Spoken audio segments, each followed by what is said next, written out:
Greetings and salutations, brothers and sisters. Aki Horror here, and I'm ready to give you another glorious, splendiferous WWE Raw, Smackdown, NXT, and possibly some WWE No Mercy predictions as well. You know what I'm saying? So we just gonna jump right on up into that. I got my handy dandy notebook right here, and I'm ready to get on into it. So check this out. Raw opens on up with Kurt Angle. You know what I'm saying? You know, but please, WWE, be careful giving Kurt Angle the microphone for too long. You know what I'm saying? This guy right here, WWE, you know, Mr. Robotic Kurt. I love Kurt Angle. You know what I'm saying? I've been a big fan of Kurt Angle. We can go on for days about that. But this guy ain't the best on the microphone. You know what I'm saying? Like seriously. You know what I mean? So please speed it up. You know what I'm saying? The next thing you know, he's out there for too long. He starts sweating and everything profusely. You know what I'm saying? His bald head starts cooking under that light. It doesn't do too well for Kurt. You know what I'm saying? So anyway, before he gets cooking for too long, thankfully the Miz comes on out there and interrupts him with the entourage and all of that good stuff. You know what I'm saying? Miz starts to run down Kurt Angle. You know what I'm saying? First of all, you know, he's all like, why am I not featured with my Intercontinental title? Which is a rather good point. You know what I'm saying? The Miz in that Intercontinental title has been taking it up to prestige. And especially if we're not going to have that Intercontinental title on, excuse me, especially if that's going to be the main focus of TV, because we're not going to have the Universal title, because Brock Lesnar is obviously holding that shit hostage. You know what I'm saying? So while Brock is off doing whatever Brock does, hunting in the wilderness up there in Canada, chilling literally, you know what I'm saying? Miz is down here holding it down with the IC title. You know, so he should be featured way more prominently. You know what I'm saying? So he had a rightful beef with Kurt Angle. You know, so I was definitely cool with that. You know what I'm saying? Called him a deadbeat dad and all of that. You know what I'm saying? Terrible GM. He doesn't like him. You know, so he pretty much runs down his son Jason Jordan and all of that stuff, and then run him out. And of course, you know, Jason Jordan has got to come out. You know, because like he said last time, you already knew where this was going. Because last time Miz was running down Kurt Angle, he said, you can say what you want to say about me, but you say something else about my dad. And pretty much the same thing happened again, like clockwork. Jason Jordan's music hits, you know what I'm saying? He comes on down, tells Miz, you know, say something else about my dad again. And I quote, I will knock those pearly teeth down your throat. Woo! So he suggests that Kurt Angle put Bo Dallas and freaking Curtis Axel up into a fatal four-way, and then Miz is like, well, why would you want to do that? Because Jason Jordan was like, look, check this out. You put these dudes up in there, then I don't got to worry about it. I beat them up. You know what I'm saying? Bam, bam, boom, boom. Everything is good, and you can't run your mouth. And I'm like, okay, I see. Kids got moxie. All right, I can appreciate that. You know what I'm saying? So I'm like, all right, Kurt Angle makes it a 6-pack challenge. You know, bada bing, bada boom. Moving on. You know what I'm saying? All right. Up next, yes, my precious Nia Jax. Yeah, like I've said many a times, I know she ain't for everybody, but she for me. Nia Jax versus Alexa Bliss. I was digging the match. I like Nia Jax. I like Alexa Bliss. I've been digging these girls for a long time, so I like what they bring to the table. Obviously, they're gonna get chopped down by that Oscar, but you know, until then, I like them. So you know, you had that nice little setup right there, which I was very happy about. And all right, check it after that. You got Jason and Kurt backstage. You know, Jason is pissed off, and you know, he's all like, "Look, I hear the whispers." And I hear them talking about you in the locker room, and it makes me upset. Like, they got Jason Jordan over here sounding like he's freaking 16 years old and he's in high school and whatnot. And Curtin's like, it's okay. They're going to talk bad about you, son. You know, it's normal, you know? Like, oh, man, what are they doing with this? Like, this is like freaking seventh heaven and growing pains here, all in one. Like, Curtin was trying to make up for all those years of not being around with his son and all of that. You know what I'm saying? But, please, they could do away with it. I'd much rather see them focusing on Jason Jordan and his wrestling aspect, because that's what he brings to the table. His microphone is, boy, he about as bland as his damn father. You know what I'm saying? All that cookie cutter, that baby cutter, you know what I'm saying? That white meat baby faceness, you know, as Steve Austin would say. You know what I mean? Like, Jason Jordan and Kurt Angle are definitely cut from that same mold, and that's cool. And that's what actually kind of makes it believable. You know, obviously per kayfabe, you know, that they are father and son, you know. And I definitely would not mind seeing Kurt Angle as Jason Jordan's manager, and just seeing like Jason Jordan just run through everybody, because Jason Jordan is really shining when he's in those matches with Roman Reigns and the freaking John Cena. And it's okay that he lost, but he shined and he really showcased what he was capable of. So I was totally fine with those losses right there. You know what I'm saying? So pretty much, like I said, Kurt Angle, just tells him, it's okay, you know what I mean? It's all a part of being a big boy, people are going to talk about me, you know what I'm saying? Moving on from there, Now we got Nia versus Alexa. Oh boy, was I happy to see my Nia again. And I hope they give her the title in this, was it Fatal 5-1 now, I believe, you know what I'm saying? So yes, Nia deserves this. I'd like to see her win the belt, you know what I mean? But yeah, she was out here in this match. It was actually pretty good. It was plenty of Nia Jax asserting her dominance per usual, with Nia's character, not since Karma have we had a girl that is pretty much to that potential. And obviously she's not New Japan trained like Karma is or anything along those lines, but she could get there, you know what I'm saying? And she does not have the ring experience of Awesome Kong, of course not, you know what I'm saying? But of course she can get there, I can still see the greenness, like I've said many a times. I love the girl, but I can still see that she needs work in the ring and development on the microphone, but she's getting there, and I definitely like to see what she could do with the belt until Asuka heals up and then comes along. And then, of course, Asuka's going to crush her, take it, and then the Empress is going to reign supreme again like she did for 520-something days down in NXT, just killing it down there, you know what I'm saying? Just beating them girls left and right and then sending them up to the main roster, you know what I'm saying? So I can't wait to see that, you know what I'm saying? But Bliss was just running around like crazy, just trying to pretty much survive the match as per typical Alexa Bliss. And, she's going to try to take the high road out. She's got the title, obviously, you know what I'm saying? She's got the champion's advantage, so she tries to run away. And of course, Sorsha comes on out there, you hear her music, and she's just standing there being the usual boss, And then Alexa goes back on down there and gets a Samoan drop for her troubles, and then gets beat up by Nia, and then bada bing, bada boom, and then that was beautiful, you know what I'm saying? And then afterwards, Sorsha thought she was going to be slick, try to jump up on my girl back, try to put a little chokehold, chokehold did not work for very, very long until, Nia put it into that. Then Bayley made a real return. Okay, Mrs. Wacky Waving in the Playboy Arm Flailing Tube Lady. She came back and she was not smiling or anything, which was really, really nice, because that was one of the problems we had. Down in NXT, Bayley was a force to be reckoned with. You know what I'm saying? She had that whole Jennifer Aniston from Friends, like the girl next door, or like the chick from Seventh Heaven, the girl next door. But, she wasn't afraid to stand up for you and whatnot. I'm like, okay, I like that. Then you bring her here, she's getting beat up left and right. The girl doesn't even want to pick up a kendo stick to defend herself. You know what I'm saying? And she's losing. Look, I'm not happy to see anybody get injured, but that real life injury was one of the best things that could have happened for her. It got a chance to get her taken off of TV. It's kind of like a restart for her. She came out there, she showed some focus, she showed some determination. It's like Steve Austin would have said, somebody lit fire underneath her ass, you know what I mean? And I was like, all right, now do I expect her to just win it back all of a sudden? Now that I don't know. Like I said, I want my Nia Jax to win, but ultimately, any of these girls winning are just gonna be fed to the freaking Oscar machine when she comes up here. So that's pretty much that right there. Then we got a nice little Braun and Brock package. And if I may say so here, I'm definitely excited about this Braun Strowman. Like when he first showed up, we've had plenty of big guys show up in the past, like Giant Gonzalez's and Great Khali's and whatnot, you know what I'm saying? But very few big men have been able to stand the test of time, a la freaking Kane, Undertaker, the freaking Big Show, you know what I mean? So to see a Braun Strowman come along there, from when he started out as one of the freaking Rosebuds, all the way up to when he joined into the Wyatts, on to now, to see his character progression and how he is in the ring and his agility and his mobility and everything. Like I tell you this, that Braun Strowman is really, really, really impressive. I'll give him that. So to see that he's made it all the way up to Brock Lesnar, and the fact that Brock Lesnar wants to sell for him, and look at that brother took that suplex. Man, I mean, I ain't even gonna get into that, but man, you know what I'm saying? Just sheesh. I'm really, really looking forward to this.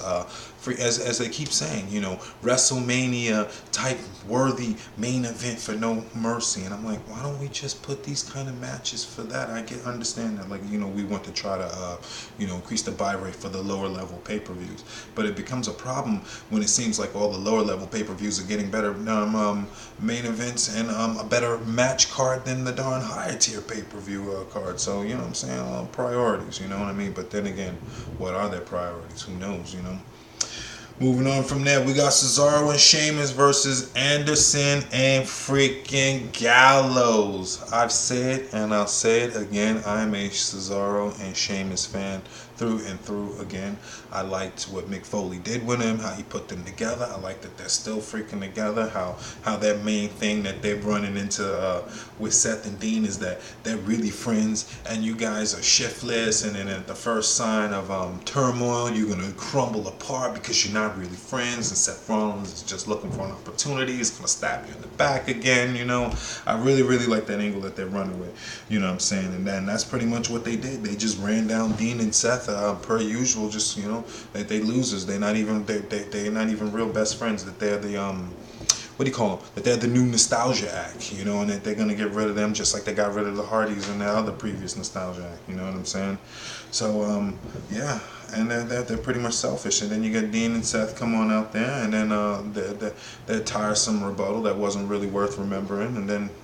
And after that, then we had Carl and Luke came on out there, and I gotta say here, I'm definitely a fan of Carl and Luke Gallows. You know what I'm saying? The good brothers, how they came out there and was like, you're not a good brother, you're not a good brother, and you're not a good brother for what you did to us, and you're not a good brother for capitalizing on that, and you're all just a bunch of nerds. So I gotta say, I like that because I grew up watching the Revenge of the Nerds. I've seen the Revenge of the Nerds 1, Revenge of the Nerds 2, Revenge of the Nerds 3, 4, the one where freaking Ogre became a nerd and all of that. So I grew up watching those kind of movies in the Meatballs. So seeing them call them guys nerds and sounding like they popped out of those old 80s movies where they're typical freaking high school or the college jock. Oh man, it's just this. I like it. So Gallows and Andrews, just keep doing what you're doing. Just possibly win a little bit more. You know what I'm saying? But you know that's up to creative and all that good stuff. You know. So pretty much after the commercial break,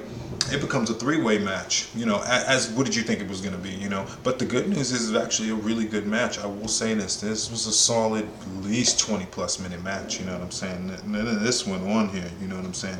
And it was pretty good. And it ultimately led up with Sheamus and Cesaro winning. But it was a nice back and forth here between all of the teams where it looked like anyone could win here. It wasn't a clear cut like, oh yeah, this is just a throwaway here. No, they actually gave it some time here and put into some thought into everything here. So, you know what I'm saying? So it was a really good match, you know.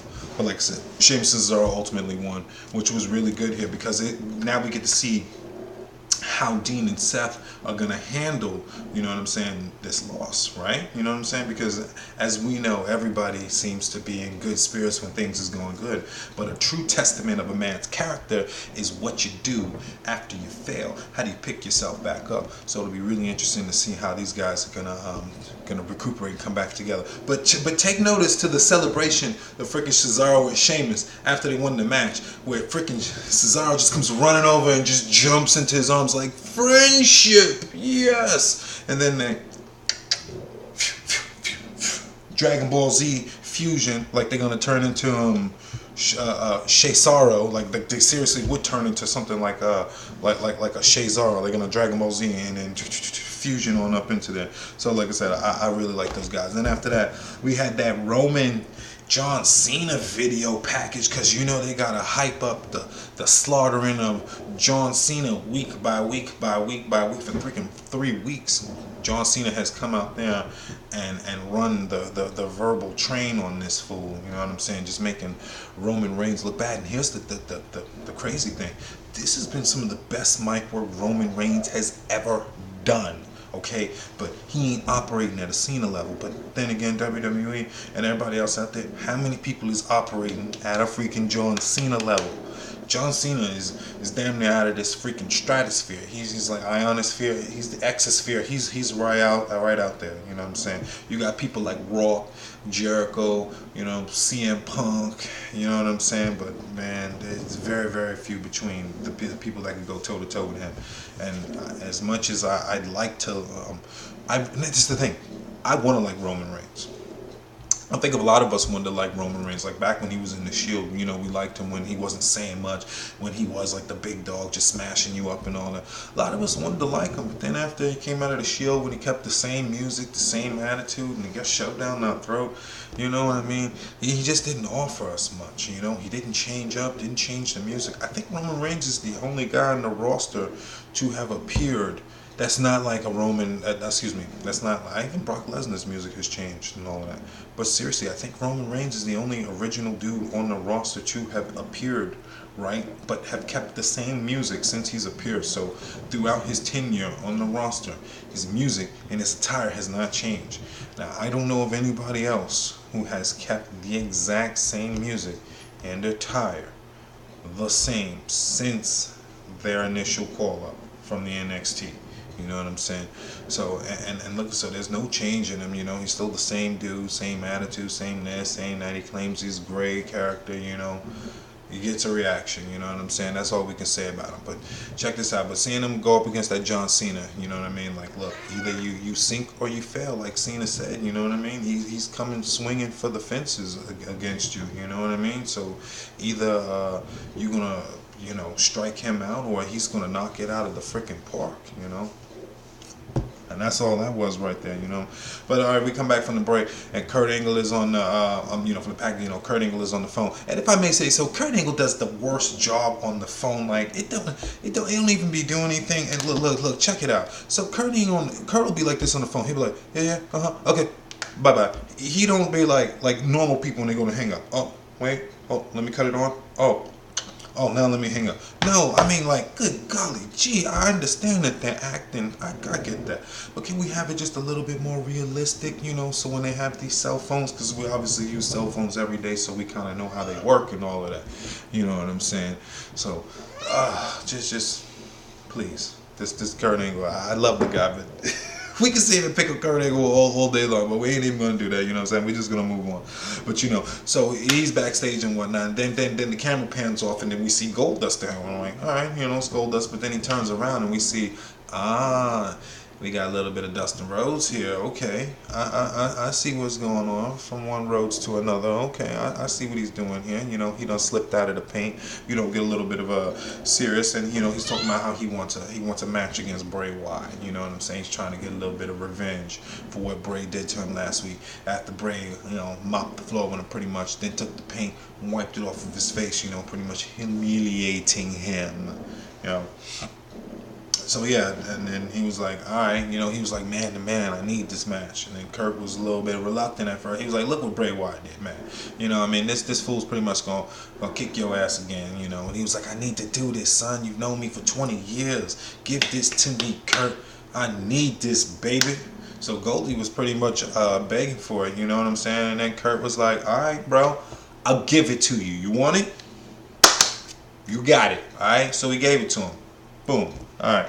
So after that, we got Kurt Hawkins, and he's out there, and he's like, look, get Hawkins in the Star Factory. I'm closing it down, man. I'm tired of making stars and whatnot. You know what I'm saying? So he's opening up the freaking history machine. This damn Kurt Hawkins, like, I don't know what they doing with him, but if ever there was a dude that was all losing and shit, you know what I'm saying? This dude done lost, what, 115 fucking times? 115 times. No, 114 before the match started, but then you knew he was going to lose. So you know they doing something with that. How you going to have a dude losing 115 times in a row? Not like over the course of a career, not like that. 115 times in a row. It's so bad. From people talking about it online, on Reddit and all of that, WWE decided to do an angle about it. Like, that's freaking crazy. You know what I'm saying? So, you know, he calls out somebody, Apollo Crews comes on out. Mr. Smiling, another guy. I'm wondering, like directionless Apollo Crews, another guy that's got all the talent in the world. Oh, what 5'11" other guy, 250 pounds of Mr. Athleticism. He's a freaking cruiserweight. He's a freaking heavyweight. You know what I mean? He can go both ways. But what do we do with this guy? You know, we put him in freaking Titus Catering. I mean, the freaking Titus Worldwide. We don't have him do much. We don't have him do anything with his character. He can't go heel because, as we know in the WWE, black people are apparently not allowed to go heel, so every black person there has to either dance, they have to either smile and just be like, I'm just happy to be here, or you know what I'm saying, they got to be like a crime time, or maybe like a street prophet, you know what I'm saying. Like, we can't have them just play like say like a black mafia role, like say a black character that just hates their boss, you know what I mean? Like, they're such stereotypical characters. Like, even first say Jinder Mahal, so it's not just black people, so I ain't gonna go there. Jinder Mahal is a freaking Canadian.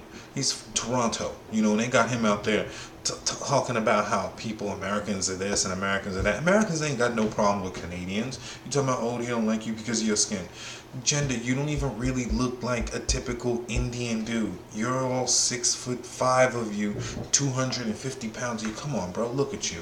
You don't look like the typical Indian dude. So when people see you, mainly women see you, they is not looking down at you like, oh my goodness. They're not being no jingoistic or, oh my goodness, it's Jinder Mahal. Look at this Indian guy. Get away from me. Like, come on, man. Like WWE in 2017, you give him this tired ass, freaking storyline to run with here, you know what I'm saying? Like with the freaking brown people, they gotta play these roles, you know what I'm saying? Except for Mustafa Ali.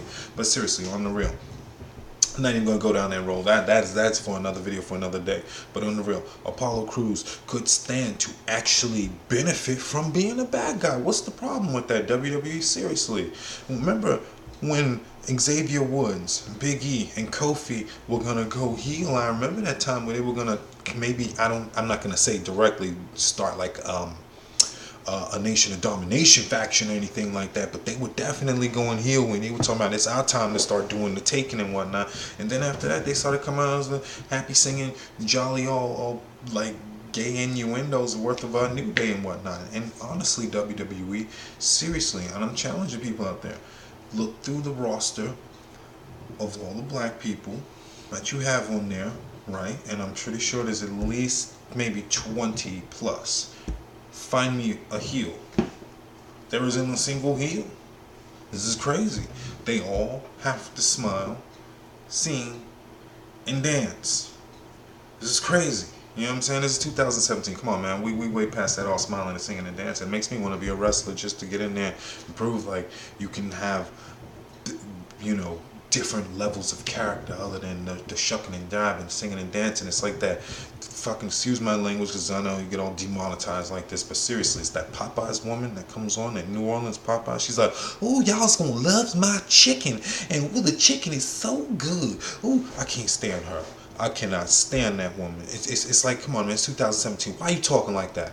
Like, really, why are you acting like you on a slave plantation? You know what I mean? You selling chicken out here like it's 1895. Excuse me, like it's 1795. That's ridiculousness, you know what I'm saying? And apparently Vince McMahon is writing those commercials too. But moving on past that, you know what I'm saying? So Apollo Crews wins, you know, what is this going to do for his career? How is this going to further help Apollo Crews? What's he going to do with this? He's going to go right on back to Titus Catering. He's going to go in the back. They're going to have a snack. They're going to go on about their day. You know what I'm saying?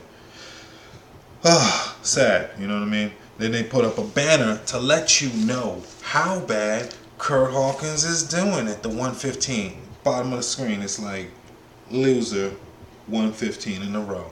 Good job, Kurt. So now Michael Cole is all like, oh, I'm about to do this little sit down because that's the most that we can do before I go home. Because this, maybe you didn't know, and I'm pretty sure a lot of you were thinking this too. This is go home Raw. This is the best we're gonna do. But that's what happens when your ratings are so low and you have to do such drastic things like give away all the confrontation. Usually say a go home Raw would have been like, that's where Brock and that's where Braun, they would have met in the ring and they would have clashed and they would have given you something. But because they've given that away so many times for the ratings and for the football and stuff, what do they have now? They can't give you everything, you know. But with all of these clashes, as usual per WWE formula, The guy who gets the most out of the person leading up to the shows usually is the person who loses, especially the guy who gets one over on the dude on the go home episode before the pay-per-view. You know what I'm saying? And if we look at the typical WWE formulaic formula that they're using, and of course WWE with you using such a formula, you can't even really knock them as much. Yes, I'd like to knock them, but if you're answering to corporate shareholders, you would be doing everything to a mathematical formula that would be working. Except the only problem now is that said mathematical formula isn't working to the fullest. You know what I'm saying? So you might want to switch it up. So now we're kind of getting hip to it. So we're like, okay, so Braun Strowman is going to lose at said pay-per-view because he kept getting over on said Brock Lesnar so many times. So now he gets his comeuppance at the pay-per-view. Got it, WWE. Okay. Now, of course, they could always swerve us and let Braun Strowman win. Now, think about it. Why not? Shouldn't Braun Strowman win? I mean, after all, if Brock Lesnar wins, this will be pretty much, what, a whole year? You had, what, Goldberg. Then you have Brock Lesnar, the champions, okay? So you'll have a whole year of that belt being off the TV. It's been only defended like 2 times out of the year. Oh, excuse me, 3 times out of the year. About 4 times. What, Kevin Owens, I think, defended it the first time out of the year against Goldberg. Then Goldberg at WrestleMania to Brock Lesnar. Then Brock Lesnar to Samoa Joe at Great Balls of Fire. Then Brock just defended it again.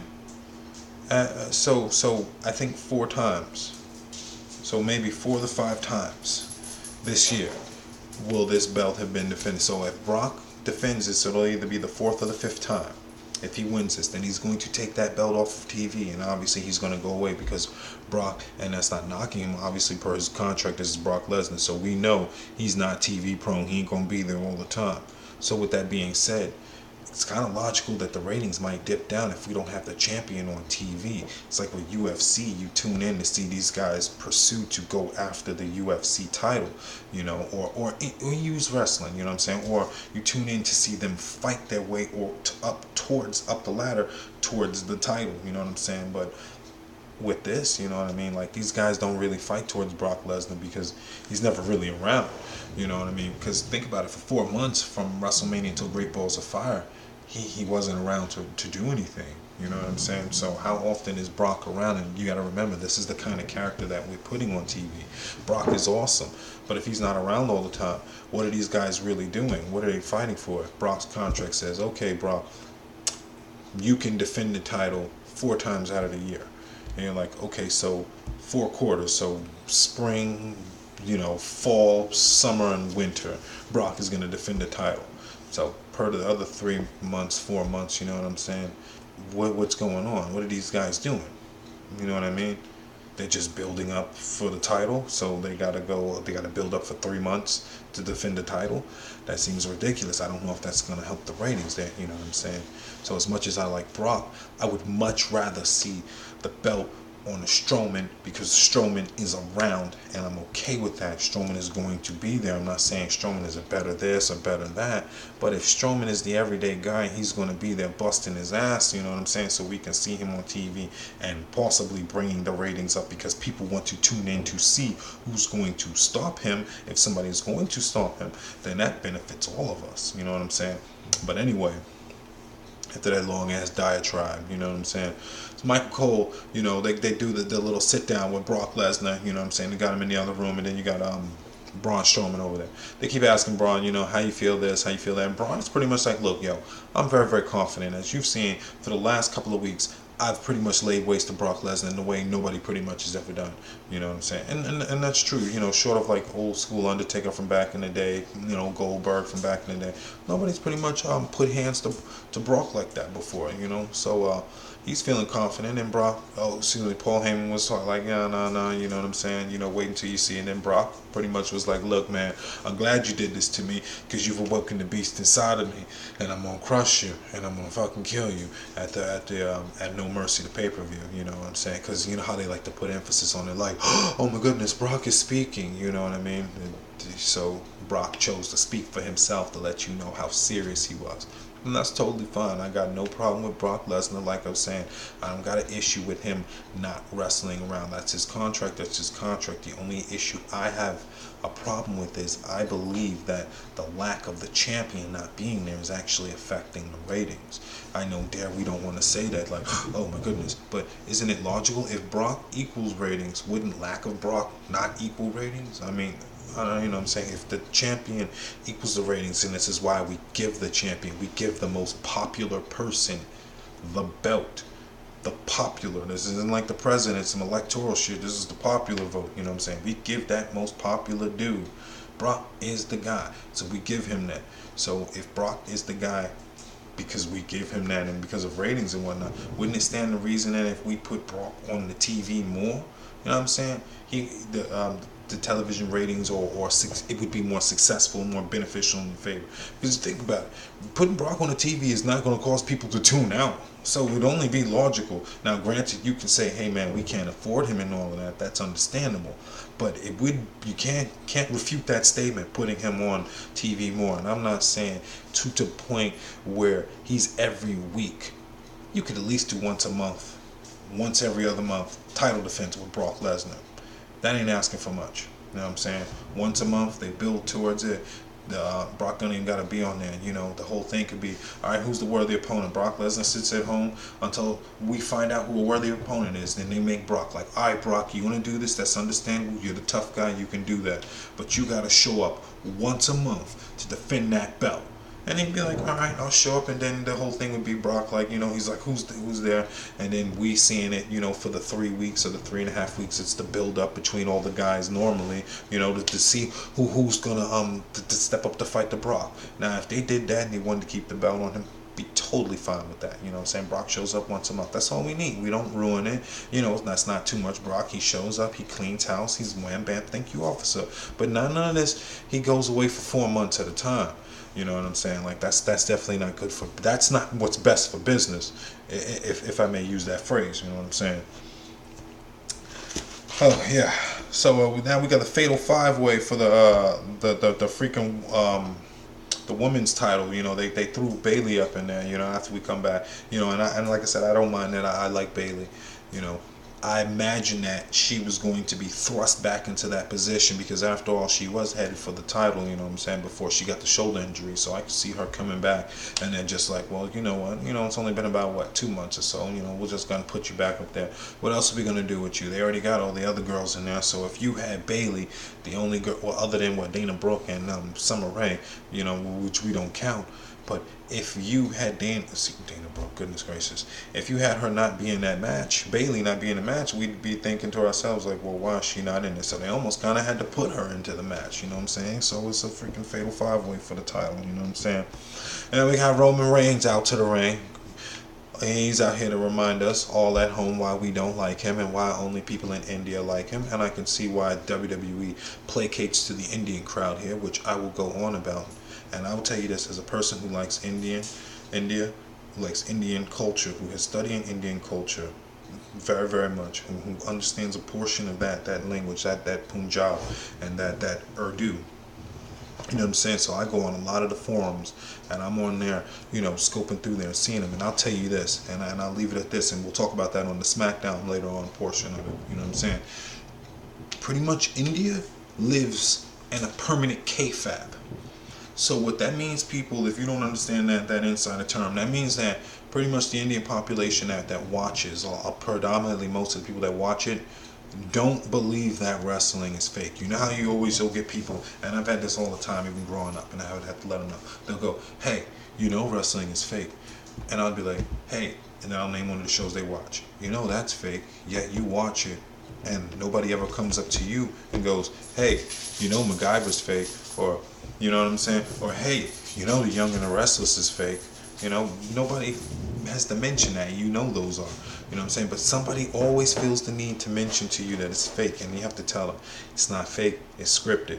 Let me pick up a metal chair and hit you in the head. You will get a concussion. Hence why the WWE is in the middle of all these concussion lawsuits. You know what I'm saying? So that would be a problem right there. So Roman Reigns, like I'm saying, you know what I'm saying? Roman Reigns, he's out there to the ring, you know, and he's letting us know why we really don't like this guy, you know what I'm saying? But like I said earlier, you know, he's doing the best that he can, you know. He is, you know, compared to what he was before to now. If there was no Cena right here, I'd be like, man, Roman Reigns is killing it out there. But once you put Cena in there, you're like, oh man, how's Roman Reigns gonna make a fool of himself now? But this time they don't bring Cena on. They're like, okay, so this is kind of the focus on him because we kind of realized each time we put Cena out there, he's kind of not stepping up. So it's kind of like Cena is overshadowing him, even if behind the scenes they're like, you know what, kid, I'm not really trying to do this to you. You know, it's just that I'm presenting myself, and then you're not keeping up with the presentation, so it's making you look bad. And it's almost like I'm freaking killing you because you don't have no comebacks, you don't got no clapbacks or anything, you know. So he was like, you can't break into Hollywood, you know what I'm saying? You know, that you're just like The Rock. He showed a clip of him, you know, the same thing that pretty much everybody's tried to say about Cena, you know, that you called out The Rock and that you go into Hollywood. Except the one difference I can say is, now, I'm not sure if Cena's going away to Hollywood the way The Rock went away permanently. Because if Cena is going away to Hollywood to do a movie and then come back, and then do a movie and then come back, and then do a movie and then come back, that's totally different than from The Rock. The Rock went to Hollywood and then just went to Hollywood. He didn't go there and then come back and then go there and come back and then go there and come back. So I mean that's a little bit different. So if Cena's doing that, then I would give a lot of prop to John Cena if he's legitimately trying to juggle a career. If he's like, all right, in between the Transformers, I'm gonna wrestle, then do the movie, and then I'm gonna wrestle, then do the movie. It's totally different. So that argument right there for Roman Reigns just to me went right out the window. If he's trying to fairly juggle them both, then we as the wrestling fans would actually respect that. Like, dude, you're doing movies and wrestling. You're not giving up on us. You're actually doing them both. And if we like your movies, and if the Transformers comes out and this Bumblebee, you know, spinoff is actually really good, none of us is gonna complain about it. We're gonna enjoy it and gonna be like, man, I can't wait to see the next one. Just like with Dave Bautista being on Drax the Destroyer and the Guardians of the Galaxy was really good, you know. So I was like, okay, let's see the next one you do. You know what I'm saying? So yeah, there you go. So he cut that, you know, and pretty much he called him shit. Like I see that's the basis of Roman Reigns right here, you know, because of the crowd and the young people that we're dealing with. Like these people have never heard bitch or shit or anything before. Crowd's going crazy. And that seems to be the basis of a Roman Reigns promo / commercial, whatever you want to call it, a propaganda. Can't say anything, can't think of anything to come on cue in curse word for crowd excitement. Oh, bitch. Oh, shit. Uh-oh. Well, we're pushing the envelope now. Like, man, come on, man. Anybody can say. That's how you would know in an argument you would lose, man. When people would say the cool clapbacks to you, you know what I'm saying? And all you have to be like, shit, fuck, piss, fuck, shit. And you're like, come on, man. WWE, you couldn't write something, some kind of clever comebacks for him so that he doesn't just have to resort to you know what I'm saying, the 4-letter words to draw heat. There's just better ways. It's kind of like what Jinder Mahal was doing. There's a lot more creative ways in 2017 to draw heat so that you don't have to get fan criticism from all these freaking sensitive ass snowflakes WWE. And on that Jinder Mahalness, I'm gonna tell you this, I ain't about to come on here and start complaining and whining and cry about it because I'm an old school fan and I understand the concept of heat. You know what I'm saying? And I understand the concept of a heel should be a bad guy. And if I'm gonna be a bad guy, I'd literally ask you, Vince, how far can I push this envelope? Because I want to be a bad guy on the streets. You know what I'm saying? How far can I push this heelness? Because I want to eat, sleep, live, and breathe that character. Kind of like how the luchadors, or you know what I'm saying, or the dudes over in New Japan, they would just be wearing the mask outside and all of that. And I'd be like Mil Mascaras, you know what I'm saying, just wearing that all the time. Psychosis, you know what I'm saying, and La Parka and all of them. I'd just be wearing that freaking mask just all the time. You would see me in the suit and shit, just with the mask on, you know what I'm saying, on a red carpet. I would definitely be doing that. You know, but Roman Reigns, you know, I wish he didn't have to just resort to just, you know, curse words and whatnot just to make a statement, because it's not much of a statement when you just say like, yo, bitch. It's not, man. You could do a lot better, man. We're not teenagers anymore, Roman Reigns. You know what I'm saying? So you're what, a 30-year-old dude going up against the mighty John Cena, and that's the worst you can do is try to drop some curse words on a PG show for emphatic reaction. No, man. That's all I'm saying. No, I know y'all can do better than that. Because if I could do better than that, I know y'all can do better than that WWE. And that's on the real right there. You know what I'm saying?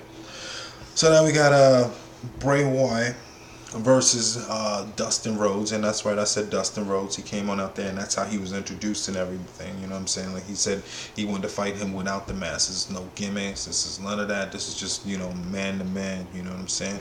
And it looked like for a while he could have won. He was going for a Shattered Dreams, which Cole said was to the thigh and whatnot. It looked like he could win, but he didn't win.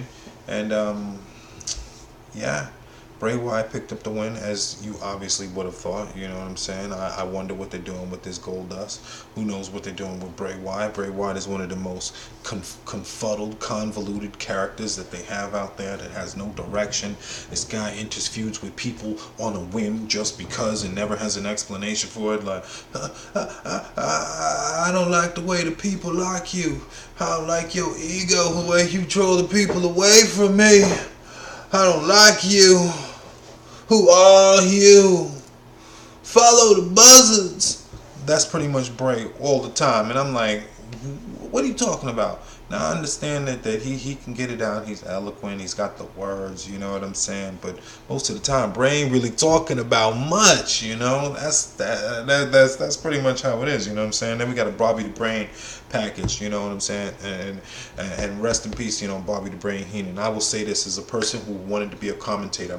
Me growing up, I never wanted to wrestle. I was always the guy when we were doing, like, say, the wrestling in the backyard, or when we were doing like the wrestling in the school in the cafeterias and stuff. I was always the dude with the banana calling and stuff. You know what I'm saying? I was like the Gorilla Monsoon, Gorilla Monsoon, the Jesse Ventura, the Tony Schiavone, the Bobby the Brain Heenan. Yeah, you know what I'm saying? The freaking Vince McMahon was actually a really, really good commentator back in the day. Joey Styles. I'm a big fan of Joey Styles. Oh, yes, a big fan of freaking Joey Styles. You know what I'm saying? Jim Ross, of course. You know what I mean?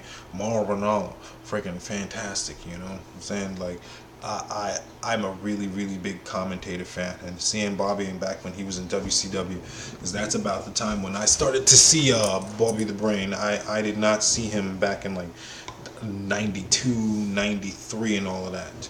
I got in and started watching wrestling that I remember because I've had the Hulk Hogan toys and all of that stuff from around 88, 89.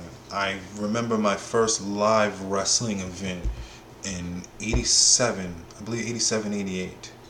I was 4.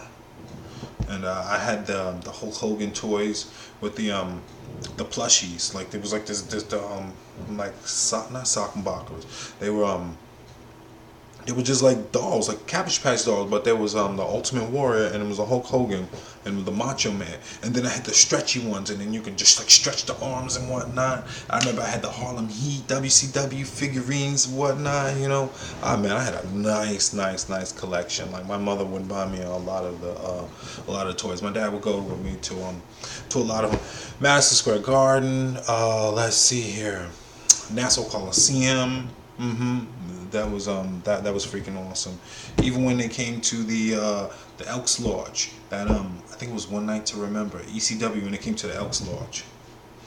Yeah. Oh boy, man. That freaking wrestling. So, and that commentating, and that's when I first got my taste of Joey Styles, that one man style of commentating. You know what I mean? And that, like I was saying, that Bobby the Brain, boy, he had the attitude, he had the style, he had the charisma. A lot of people say that he was one of the best managers, and it probably is. Like, he definitely is. You know what I'm saying? That him and that Paul Heyman, sure, but Bobby did a lot more in the ring than, say, a Paul Heyman did. So I'll definitely give him that, man. Like, that is the kind of commentating I aspire to be, that I would hope if I came into the WWE. Now, granted, in 2017, with this overly politically correct crowd, there would be certain things that I can say, certain things that I couldn't say, of course, but I know what I could say and what I couldn't say. But if the WWE would allow me to just turn that up and just be myself and cut loose with the wrestlers, especially like backstage, like Mean Gene Okerlund style, to where I can just interview and feed off of them, and we go back and forth, and not all in that like roboticness that those girls is doing back there, other than Renee Young, man, I would be in business there. You know what I'm saying? But anyway, we had Enzo versus Braun Strowman. Yeah, that's pretty much what it turned out. Because Enzo was coming out there, you know, he's about to do his thing, you know, blah, blah, blah, boom, boom, boom, you know, running his mouth on the microphone. And I don't know why they doing this. They using just Enzo as just like cannon fodder. Braun Strowman come out there like he's a freaking runaway train. You know what I'm saying? Like seriously, a runaway train, Mack truck. You know what I'm saying? And he steamrolled Enzo into such a way that you would see this and you'd be like, yeah, see, that's where wrestling's not fake. That's a 6'8", 385-pound guy running into a 5'11", 6 foot, about what, 205-pound dude, and he just hit him so hard, and he hit the metal ground with such, as Michael Cole would say, a sickening thud. That you just felt it, and then he threw him in the ring, and then he run and power slammed him, and then he just like, damn, Enzo, how much have you done backstage that you got to be the human pincushion now, the way you getting beat up? But seriously though, here's one for you. Who sells better, Dolph Ziggler or Enzo? Real quick, who's better seller, Dolph Ziggler, Enzo? Who gets thrown around? Who ragdolls better, Dolph Ziggler or Enzo? Yeah, I still think Dolph Ziggler is up there, but after seeing Enzo taking that beating, though, I gotta say Enzo is now giving Dolph Ziggler a run for his fucking money in terms of who's gonna ragdoll better. I mean, you sit and toss those guys left and you toss one right, you know what I'm saying, and see how they land, and tell me which one is better, you know what I'm saying, Dolph Ziggler or Enzo. But as of right now, I'm gonna go ahead and say that's Ziggler, you know what I'm saying. Alright, but after that colossal beatdown, Neville comes on out there, you know what I'm saying. But this was the interesting part. It was just like Braun Strowman was looking at him. I was like, I didn't know if Braun wanted to hit him or if Braun wanted to shake his hand. I didn't even know. But Braun was looking at, and Neville was just looking at him like fascinated. Like Neville didn't even look scared. Neville was just like, he had that respectfulness. He wasn't shaking anything. He was just like, you know, whoa, whoa, whoa, be respectful to you. You know what I'm saying? But he was just amazed. Like, look what you did to this fucking Enzo. That I'm gonna come down there and I'm gonna kick his ass. Oh, Neville is freaking amazing. Neville, you're awesome. You weren't too much back when you was all goody guy, but when you came back and you talked about the people this, and then you turned into that character in around January and you held on to that belt, man, you, Neville, I've said it and I'll say it again, you are legit, you are the real deal, you are above the cruiserweight division. No one there is on the Neville level. You're like Finn Balor. Finn Balor essentially could be in the cruiserweight. So what is he, about 190, 195 pounds, right? About the same size as Neville, maybe a little bit taller than him. So couldn't Neville clearly, Adrian Neville clearly could be placed outside of the cruiserweight division. He's in that damn thing to enhance that division. Neville should keep that belt for a very, very long time. I don't want to see Enzo get that belt unless it's some kind of crazy hardcore match. You know what I'm saying? That way, if Enzo beats Neville, it wasn't because of skill, because obviously Enzo ain't got the skill to do that. You know what I'm saying? And I'm not gonna really believe that Enzo beat that man with a roll up or something. No. So if he thumbing him to the eye, if he doing some cheapness, like obviously Enzo's character is like, what is he, the lovable cheap guy? Is everybody's like, thumb to the eye. Oh, that's just a thumb to the eye. I'm like, that's the same tactics Hills is using all the time, people. Come on. What are you doing here? They're like, it's okay. Enzo's using it. It's okay. You know what I'm saying? Thumb to the eyes, they're bad unless Enzo's doing it. You know what I'm saying? So that's what's going on there now. You know, they're confusing the little kiddies. You know what I'm saying? So now we got Neville versus Grand Metalik. I've said a lot of good things about Grand Metalik. I like the guy. I like the cruiserweights. Like I said, you know, I'll rank him up there with the likes of Psychosis and, you know, La Parka, you know, and La Tigre. You know what I'm saying? And Mil Mascaras, you know. So Grand Metalik, and that's not even an exaggeration. And I'm serious here. This is Grand Metalik here. This is a really, really, really, really good dude that is held in high regards here. I mean, this isn't some just run-of-the-mill regular cruiserweight the WWE just dug up here. You know what I'm saying? And he lost. He wasn't on the Neville level, and Neville had to show him what time it was. And that's exactly what he did. So after that, now we getting on into the main event, you know what I'm saying? And you're like, why was the main event? But it was, you know what I'm saying? Because this is a go-home episode, and apparently WWE doesn't think it's worthy enough to give us a go-home episode. I'm like, all right, fine, okay, whatever. So we got Elias Sampson out there, and I'm really, really digging Elias Sampson. Who wants to walk with Elias? You know, just like Smackdown's version. You know, we're gonna talk about that after this. You know, we're gonna roll right on into that. But this Elias Sampson, definitely digging him. He's out there in the middle of the ring. He's doing his thing. He's over there strumming it up. And like dare I say, Elias has got some skill, so I can see that on the guitar. He's probably scaling it back, but like Xavier, I could tell Xavier was practicing with the trombone, and you could see each week he would get better. It was like Vince was like trusting him more, so he was allowing him to do more. Dare I say, Vince is doing the same thing with Elias, because I'm hearing some of the strums, and you know what I'm saying. He's getting a couple of good licks out there. You know what I'm saying. So I'm like, okay, he's hitting a nice little 1, 2, 3, 4 pattern on there, and I'm like, all right, okay. This guy knows what he's doing here. I mean, he could stand to tune it just a little bit more, but I could definitely tell Elias knows what he's doing there, and his songs are always pretty good, so he pretty much starts running down San Jose. He goes full on heel mode on San Jose, like really, because usually Elias is all like, who wants to walk with Elias, and please hold your cell phones. Like, no, this was clearly the WWE's way of saying, all right, we see what's going on here. We've got a lot of people split. People can't really tell what are you good, what are you bad. And we've seen him do that with Braun Strowman. Remember, Braun Strowman used to come out and he was like, I don't like Roman Reigns, just like these people don't like Roman Reigns. And then everybody's like, yeah, we like Braun Strowman. And at one point, he was kind of with the crowd. Then the next night, he had to come out and he was like, oh, I hate the crowd. The crowd is stupid. And it was pretty much like that, and it's kind of what Elias is doing. Because you would see, like, he'd almost crack a smile and stuff, and I imagine it came out there and was like, all right, you're getting a little bit too much here, and it's not going the way we want. We're going to need you to run down the crowd a little bit more. Maybe they're not catching on that you're a quite bad guy. So they just turned up a little bit more. So that's pretty much what Elias did out there. He let everybody know, like, hey, I'm a bad guy. You shouldn't be freaking cheering for me. You know what I'm saying? I'm going to run you down. I don't like you. I don't like your crowd. You know what I'm saying? I don't like the people. Pretty much I don't like anywhere, that's Elias' thing. He's a freaking moody guitar singer, you know what I'm saying? He's freaking moody, and he's got the blues, or broken heart, or who knows, you know what I'm saying? He's freaking just drifting around. That's the drifter, you know what I'm saying? That's El Vaga freaking Bundo, But anyway, you know what I'm saying? We got him going up against Matt Hardy and Jeff Hardy, Jason Jordan. Fatal 4-way. You know what I'm saying? To see who's going to go on to fight Miz for his illustrious Intercontinental Championship at No Mercy. You know what I'm saying? So really, off the bat, who do you think won this match? You know what I'm saying? I tell you who I thought should have won this match. Who I thought should have won this match was freaking Jeff Hardy. That would have been nice to see him. That's somebody we can use. You know what I'm saying? We could do something with that, but Jason Jordan wins this match, you know what I'm saying? It wasn't a bad match or anything like that.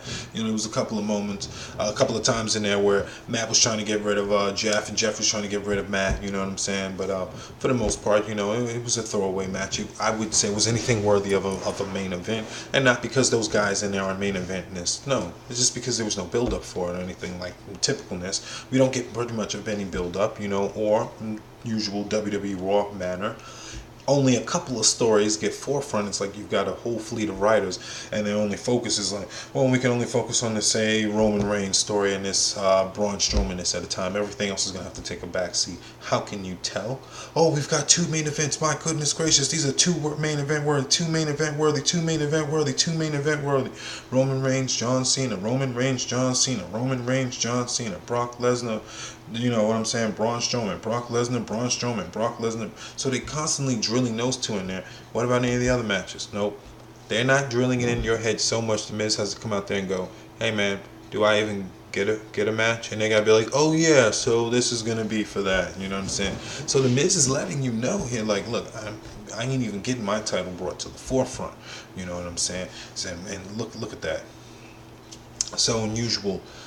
Monday Night Raw manner, their priorities get all screwed up because instead of worrying about your core demographic of wrestling fans, that's what happens when you have to appeal to your money making constituents, i.e. the USA Network and your shareholders. And and that's not being a Mr. Know-it-all. That's not being an asshole. That's not being a dick or anything. That's just the rules of life. You know what I'm saying? They have to their bottom end has to come up. You know what I'm saying? So commercials, we have to have more commercials, or you may get some sponsors that say, you know what, I don't like this particular character, so now we have to take this particular character off to appeal to those sponsors so that we don't upset them and then lose out on the contract. You know what I'm saying?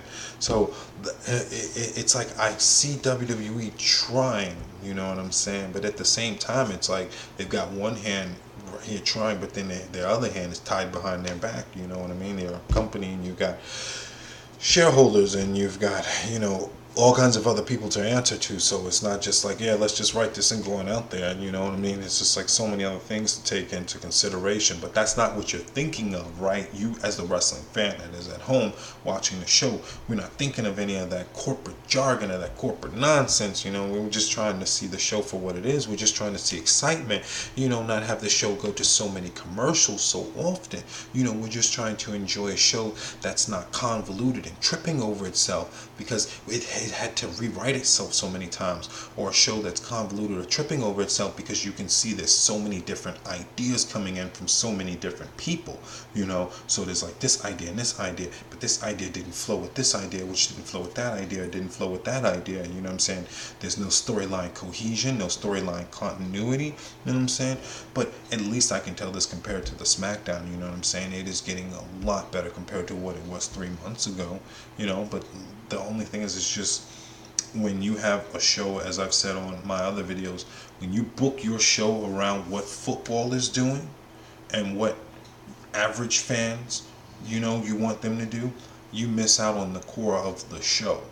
You know what I'm saying? It's like automobiles nowadays, and I say this as a car fanatic, a car person who loves the inside and outs of cars. We're talking about the history of cars. You know what I'm saying? When you look at the evolution of them, how you went from, say, like the French style, they say the art style, like the 30s, and then the 40s on up to the 50s and 60s, where you saw like the American luxury, to how it brought out like that big luxurious style to the 60s, 70s. Even somewhere in the 80s, you kind of started seeing like the plain lines come in.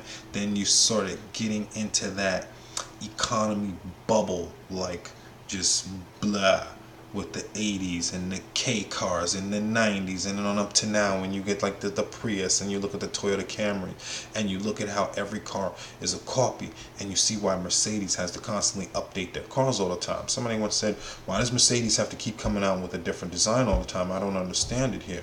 And I said, that's because everybody keeps copying Mercedes' design, so they have to come up with a design to keep it fresh, because no one is original. So rather than shareholders and people like, hey, let's do this, let's take a chance, let's see what's going to go on here, a la something like McLaren, do something different like these guys. They go the play it safe route. If I may quote Mr. Craig David from off of Skin Wars, everybody wants to play it safe. So these automotive people, i.e. the WWE, they play it safe with what works. Like, well, this worked in the past, so surely if we shove it down their throat enough times, it'll work, because that's how people are. If we tell them that they're retarded enough times, they'll believe they're retarded enough times. I understand the basic principles that Vince McMahon is going on. It just so happens that there's just those principles aren't so much working anymore. That's why WWE is sending me a survey that is asking me, if I had to spend these dollars, what would I spend them on? Do I want TV 14 to come back and whatnot? You know what I'm saying? And I would say for people, it depends on what's going on in the TV 14. If the TV 14 is just them showing more violence, or them being able to, say, do more in terms of combat, like, I don't know, chair shots, or you know what I'm saying, in terms of like chokeholds and stuff, then I'd be all for that. But I mean, like, in this politically correct world, I mean, like, you don't need that like overly overly sexualness or anything like that, because you know what I'm saying, that's not going to help the product, and all that's going to do is just going to get you in hot water with all these feminists rolling left and right here. Next thing you know, they're marching all around Stanford, and then Stephanie's got to come out there and then be like, I would never do this, yet I okayed it, but I would never okay it, yet I okayed it. And then we got to hear all of that nonsense, you know what I'm saying? So like I was saying, WWE is kind of their hands tied behind their back, but at the same time, something's going to have to give, because you'd have to sit down in a meeting with these shareholders, and these shareholders going to have to understand, like, hey man, as much as we want to make it our way and do it the way we want to actually make money, and doing it our way, the way we want, isn't necessarily helping our bottom end here, you know what I'm saying? So you keep changing it up like that, you know, and it's definitely not working. The whole formulaic you know, wash and repeat style is not working, you know what I'm saying? And you know, ask SmackDown. It doesn't work for SmackDown, you know what I'm saying? So that was Monday Night Raw. I would probably I'll give this a six and a half out of 6.5 out of 10. You know what I'm saying? Especially considering that this was the go home episode of Raw, and I mean that's all you got out of it. It's been a go home episode of Raw. I mean, come on, you know what I'm saying? So nah. So that's pretty much from there.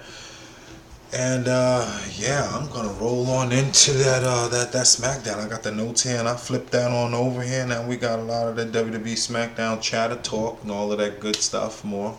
All right, so pretty much, look, you know, you can't start down SmackDown without going over what Owens did to freaking McMahon last week. This motherfucker headbutt Vince McMahon opened the hard way.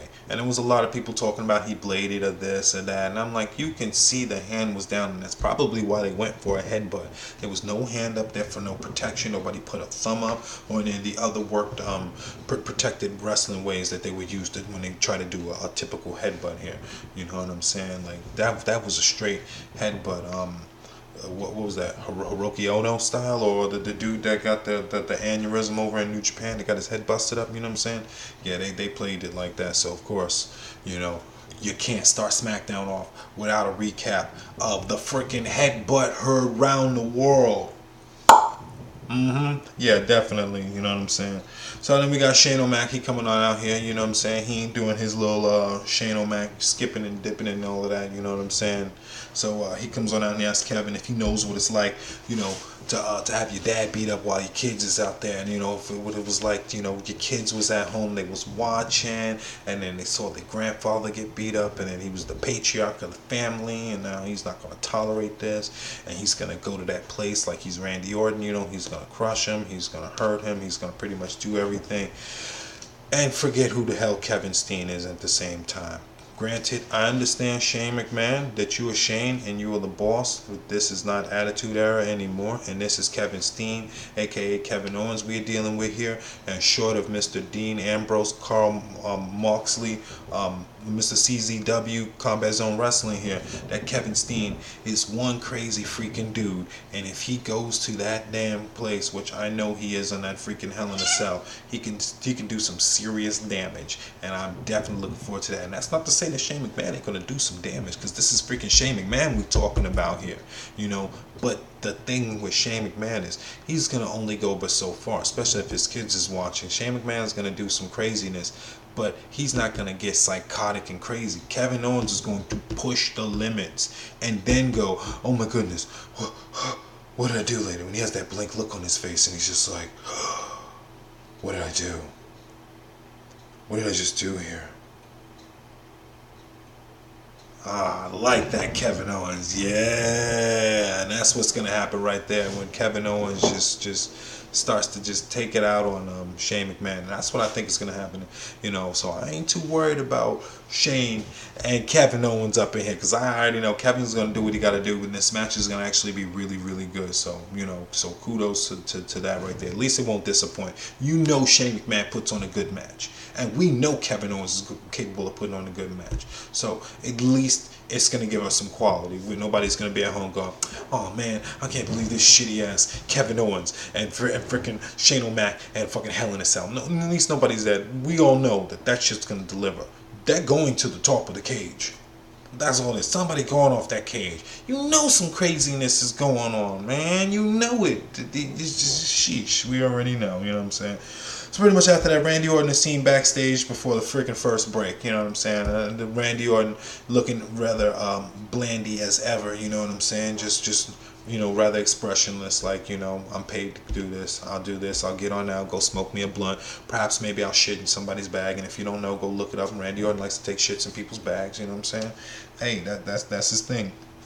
And then we got Aiden English out here, treated like WWE Raw's version of Elias Sampson. You know what I'm saying? So yeah, clearly, like you can tell that they see some stuff in him. And Aiden English, he actually has a really good voice. You know what I'm saying? This is a dude, who really did do singing and theater and all of that good stuff. So I like it. He does have a good look. I mean, that's a strange looking dude there. I mean, in terms of like the paleness, I mean, he is cut up. You know what I mean? I guess the guy's like what, a good 220, maybe 230. He's about a good 6'2", 6'3", so he's about my height, about 230 or so. So he's nicely cut up dude. He's got a good look. He's got a good singing voice. You know what I'm saying? And they're clearly giving him with the chair and all of that. He had the scarf on. Freaking super thespian and all of that. So I was okay with that. I was like, all right, I like what they're doing with this. And then Randy Orton. Aiden English versus Randy Orton. He interrupts, and I was like, oh shit, okay, so Aiden English is about to get crushed by Randy Orton again. Actually, that was not the case. For about 10 minutes, Aiden English was fighting Randy Orton. Now, there was a lot of people that was like, oh my goodness, why are we having this again? This could have been anybody. Luke Harper, Luke Harper, Luke Harper, Luke Harper, Luke Harper, Luke Harper, Luke Harper, Luke Harper, Luke Harper. Yeah, where is he? One of the best big men out there. Where is he? Where is he? And I don't want him, he's with Eric Rowan so that they can work on some gimmick and then show up later. They running house shows as some kind of clown gimmick and whatnot. Seriously, we haven't seen this guy on TV in about 3 months. Come on, WWE. Why? Like, you got all this talent. It seems like Vince is saying, yo, check this out. I want to buy up all the talent. We got them all. Now we don't do anything with them, and that'll keep everybody else from using them. It's like they're monopolizing the people. You get these people, use them. Let's do something with them. Smackdown, we don't need to always see the same people. You can do like what they do on NXT. Sometimes we don't see people on NXT. Then the next week we do see them. That's fine to do. You know what I mean? Keep it fresh. You have a ton of roster now that can wrestle, that can go, that is actually good and qualified. Use them. This is the same problem that I have with DC Comics. Not so much Marvel, because you see that Marvel is giving you the Avengers, right? Marvel gives you the X-Men, right? Marvel gives you the Fantastic Four, right? Marvel is giving you Ghost Riders, right? Marvel is giving you the Defenders, Spider-Man, and the list goes on in terms of the people that Marvel has given you, right? Variety, the spice of life, as they say, especially for us men. We know how we like our varieties, you know what I'm saying? Now, what has DC Comics given you? Let's analyze that. You know what I'm saying? Superman, Batman just gave us Wonder Woman. I believe Jonah Hex, Green Lantern. That's it, pretty much. Yeah.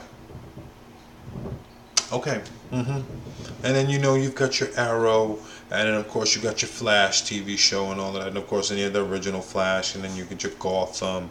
And etc., etc. But DC does not give you any variety. They basically only think that you are either going to like Batman, Superman, or Wonder Woman. When you ask for DC, think about this.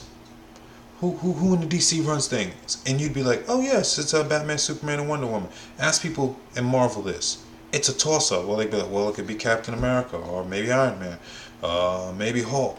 Maybe Thanos. I don't know. Professor X. It's so many people. When I ask people that question, and where I work and what I do, I meet a lot of people. You know what I'm saying? So I ask a lot of people that question. You know what I'm saying?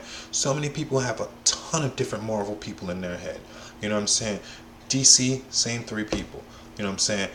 John Cena, Brock Lesnar, Roman Reigns. you know, rinse and repeat, rinse and repeat, rinse and repeat, rinse and repeat. And I'm like, it's like DC Comics. You have so many different people out there that you can use, and that freaking Justice League on that Watchtower.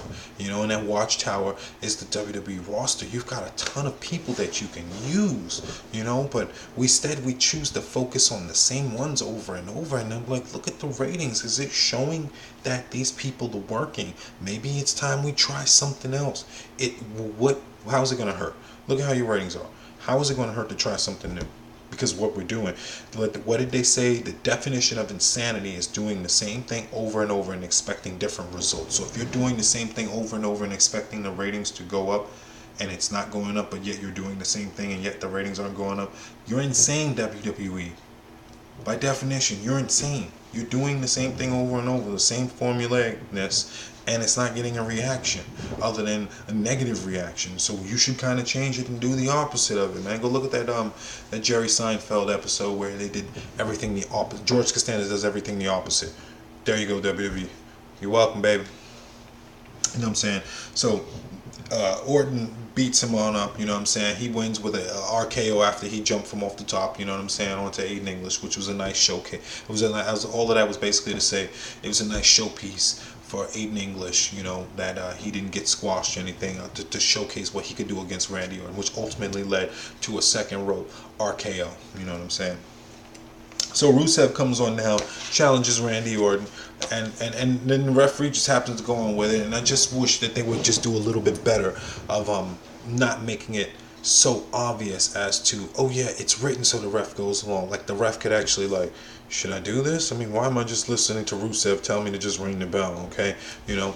So like maybe he could have got on there and could have been like a headset and be like, oh, okay, Shane McMahon is okay this, you know what I'm saying? But anyway, Rusev then went in after Randy Orton. They rang the bell. It turned into an actual official match, people. That's right. I'm trying to find the words for that. Yeah, it actually turned into an official match. Aiden English got up onto the top rope over there to the right, distracted him, you know what I'm saying? Then Rusev got a super kick to the face and beat him in about 10-11 seconds. Rusev running out of this damn thing like he just freaking won the WWE title, celebrating like he won the lottery, you know what I'm saying, for $100,000 and all, you know what I'm saying? So he's celebrating and all of that good stuff. And that was that.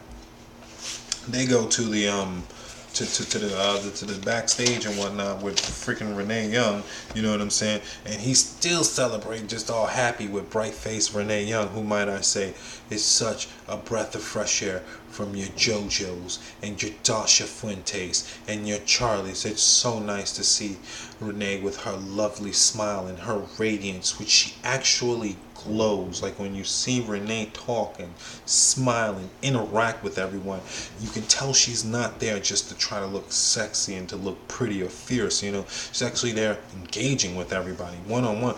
And that's one of the problems I see with Charlie. Charlie seems like she is so robotic because she's so worried about how pretty she looks and how she comes off, rather than just being in the moment and just talking, you know what I'm saying? So like the rest of those girls, they come off so robotic, and that's not to say that they're not nice girls outside of this, that they're not good women. Nobody's knocking it. I'm saying that they come off so robotic, so stoic, so cold, so lifeless. You know what I mean? They don't smile, they don't deviate, they don't look away, they don't show any emotion. They're like fembots or something like that. And I'm not saying like feminist bots, I mean like a feminine robot. I don't know what you would call like a masculine bot or a fembot. So that's what I mean by it. They're like feminine robots, you know, like So every time I see Renee, I'm all like, a breath of fresh air. Thank you so much, Renee Young. I know she's married to Dean, so it ain't even like that. No, I'm just like literally, thank you, Renee, for you know, I understand that, you know, we want to have some women in the workforce to spruce it up. That's cool. And I know they have good women out there that know how to talk. We talking about talking here, for crying out loud. So you know you got some girls out there in the WWE universe that could be like, give me that microphone. I'll answer all kinds of questions and whatnot. So I know they exist. It's just that they found those girls. They just don't have the personality. You know what I'm saying? So they could do better. Look at Renee. She's freaking awesome. You know what I'm saying?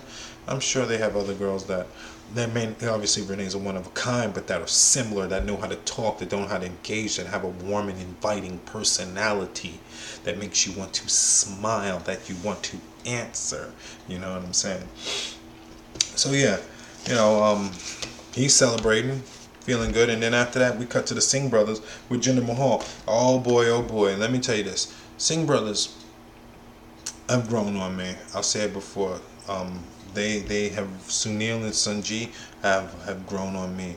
Sunil and Samir, there we go, have grown on me so much. I like them. They're doing more for me than the champion. Like, they are going above J&J Security.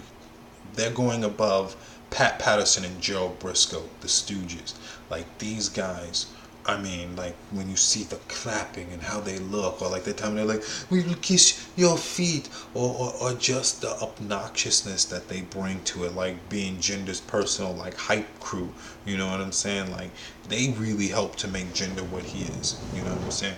Obviously, you know, Jinder's got the look and all of that, you know what I'm saying? You know, the height, the look, the presence, yada, yada, yada. But now he comes on out there and then proceeds to cut some racist promo. You know what I'm saying? I mean, that's pretty much all it was. Because, like, look, check this out, WWE. If Jinder was saying that about, let's just say that was a black guy and Jinder was saying that about, right? And then he was like, oh, you know, or, oh yeah, I'm gonna talk like this, or because he made fun of the way Jinder, Shinsuke would have said, look. He said, look at me, and then he was making fun of his eyes and all of that. So if he was making fun of his features and stuff, so that's like saying with a black dude, you're gonna be like, oh, look at your nose, or look at your lips. People would be like, oh shit, man, that's racist. How is he doing that? You know, I don't have a problem with it, but then again, I'm not a politically correct snowflake. You know what I'm saying? Nor am I one of these young people who feels the need to be like all white people are evil out here and everything like that either. You know what I'm saying? But there are people out there who do suffer from that syndrome, and I can see how WWE is going to and could possibly take some flack from this. You know, because to be honest, it was in poor taste. It didn't help the WWE title any. It didn't help Jinder Mahal's case any. You know, he's not proving a point by being racist. If it was me instead of Jinder Mahal, if it was me instead of Shinsuke Nakamura, and Jinder said all of those things instead of like the Mr. Miyagi, you know what I'm saying? He used something else instead, or he was like Aunt Jemima or something like that. You know what I mean? Or he was like, oh, you like Aunt Jemima or some shit. Or however he would have used it. But, you know, just saying equal to whatever would have been for black people. You know what I'm saying? Or, you know, or like say a beaner for Hispanic people. Or whatever the term would have been. You know. The point is like that would have been seen as an issue. That's in bad taste. I mean, that is not the way to get proper heat now. That's a way to actually get real heat. Then you have to come out and go, ladies and gentlemen, please understand that our product is actually scripted and characters just like any other television show. And then you got to tell them that. And you wouldn't have to tell them that if you would realize the kind of world you live in and not try to do some shit like that. And people out there going, that's too far. And I'm like, that's actually not that far. You know what I'm saying? You know, saying the dude was Mr. Miyagi and all of that. It was in poor taste. Was it too far? No. But you can tell that this was something that an older white guy would have wrote and would have thought was funny. Because clearly an ethnic person would have looked at that and would have said, okay, I may laugh at this, Vince. Okay? But I don't know if other people are going to laugh at this. I understand that you're the billionaire dude, and this is your show, you know, and you may like it. That doesn't mean other people out there may like it, you know. So maybe they didn't run it by him, or maybe he ran it by him. He was like, "Fuck these people. This is my damn show. Damn it, I make the rules." Okay, Vince, you know, you do what you do. Okay, cool. Understand. And then that was pretty much that, you know. And then we had after all of that, after those insults and whatnot, after. He pretty much used the same picture over and over and over, and then the bad thing was it wasn't even cleverly done. It was the same picture, and this is Shinsuke Nakamura's face here, and this is Shinsuke Nakamura's face here, and then this is Shinsuke Nakamura's face again. Ha ha ha. Really? It wasn't even that funny. And look, here's the thing though. Growing up in the Bronx, and watching shows like Yo Mama, and I loved making fun. I loved going to school to make fun of kids, to snapping on them, making fun of them real quick. So I liked insults and whatnot. So I'm like, okay, if you can insult me and it's good, I will turn into a John Cena and be like, okay, that was pretty good, man. You got me. I thoroughly enjoyed that.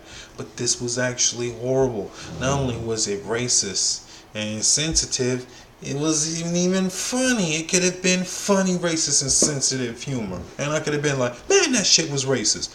But it was funny. It wasn't even funny, but it was racist. Damn, WWE, you gonna give me some racist shit, but you couldn't even make it funny? Moving on past that, you know what I'm saying? So Brightface Renee is backstage again with Shinsuke Nakamura, and in his voice, he was like, it was funny, but it won't be funny what I do to Shinsuke, what I do to Jinder Mahal, you know what I'm saying, at Hell in a Cell. That's pretty much all he said, and that was that, kept it short, kept it sweet. We don't need Shinsuke out there running his mouth, you know what I'm saying? But eventually, he's going to have to say something to Jinder, because we can't have a third week of him coming out here going, this is Shinsuke's face. This is Shinsuke's face again. This is Shinsuke's face again. This is Shinsuke's face again. WWE, even you would have to be able to understand how people could get tired of seeing that. Like, okay, so for the third week in a row, we're just going to show a picture of Shinsuke's face and then have Jinder Mahal make fun of him in a childish manner. Alright, yeah, moving on. Then we had AJ Styles versus freaking Baron Corbin, you know what I'm saying? But Baron attacked AJ before the freaking match before the bell rings, and then Ty Dillinger comes out on there. He chop blocks him, you know what I'm saying? Baron Corbin starts doing his best to sell that off there. They eventually send Baron on out of there, Then we got Corbin, which this is the weird part, because Corbin is all like, after he gets beat up and all that, the ref is like, can you start the match? Can you start the match? Corbin is saying to the ref, no, I can't start the match. No, I'm hurt. I don't want to do this. I don't want to do this. Ref rings the bell anyway, or doesn't ring the bell. He just does something. I thought he was going to go ring the bell and whatnot. But anyway, AJ goes in, locks onto the calf crusher. Corbin is trying to tap out and whatnot. And didn't really do anything, you know what I'm saying? Then he tried to... that was pretty much it. He got out of that shit, and then he was limping on off to the back, you know what I'm saying? Shit, that was it. Renee went to go and interview him, but he stopped her, and then he was like, why do I look? You know what I'm saying? He claimed he was victimized. So now Baron Corbin been hanging around now. All of these freaking social justice young girls out there talking about he was victimized. Okay, Baron, you were victimized. You know what I'm saying? No, you weren't. You got what you deserve for fucking with that Ty Dillinger. This was long becoming. You know what I'm saying? Comeuppance for you for messing with Ty Dillinger. All right, you deserve that, Baron. You got what you deserve. All right, now hobble your ass on home. You deserve that. All right. So now we got Charlotte Flair, she coming down to the ring, and then Charlotte's looking good, that's a nice piece of ass. Look, I know it's not much ass there, I understand, she's a slim girl. But for slim girls, I usually like my girls like Nia Jax. Not my girls like Nia Jax, I just like that one girl like Nia Jax, you know what I'm saying? But that Charlotte is... You know what I'm saying? I do like me some Charlotte here, the way she carries herself, even if she's a little robotic at times, you know what I'm saying? I like her. So you already knew where this was going. Once I saw her come out there, I was like, okay, here comes the sympathy thing here, you know what I'm saying? Draw from the crowd, Ric Flair, almost lost my dad. We saw this was going. This was WWE's way. We're going, oh, this is sad here. Maybe we possibly give you a title run, a title belt. So any match that she was going to be put in, we knew automatically she was going to win, pulling a sympathy card from her dad and all of that. Obviously, being wrestling fans, we don't want to see her dad die, but also we know what's going to happen with the match because of that. It's kind of like a throwaway there, like, all right, whatever Charlotte's going to be in, she's going to win. You know what I'm saying? She's dealing with situations from her pops and all of that, you know what I'm saying? So totally fine with that. So she's gonna make it her moment. She talks about how with her dad and all of that, she realizes that moments are precious. Moments, they could be fleeting at any time, and that's very, very true. You know what I'm saying? I will say this: after surviving that the previous hurricane down here in Houston, you know what I'm saying? After all of that, and you see how things can get washed away in an instant. Moments are fleeting, and they you know what I'm saying? They can be taken away at any moment. So I really do understand where she was coming from with this. So I was like, okay, touche. You're right. You got to seize these opportunities whenever you can. You never know, because tomorrow is not promised to anyone. You know what I'm saying?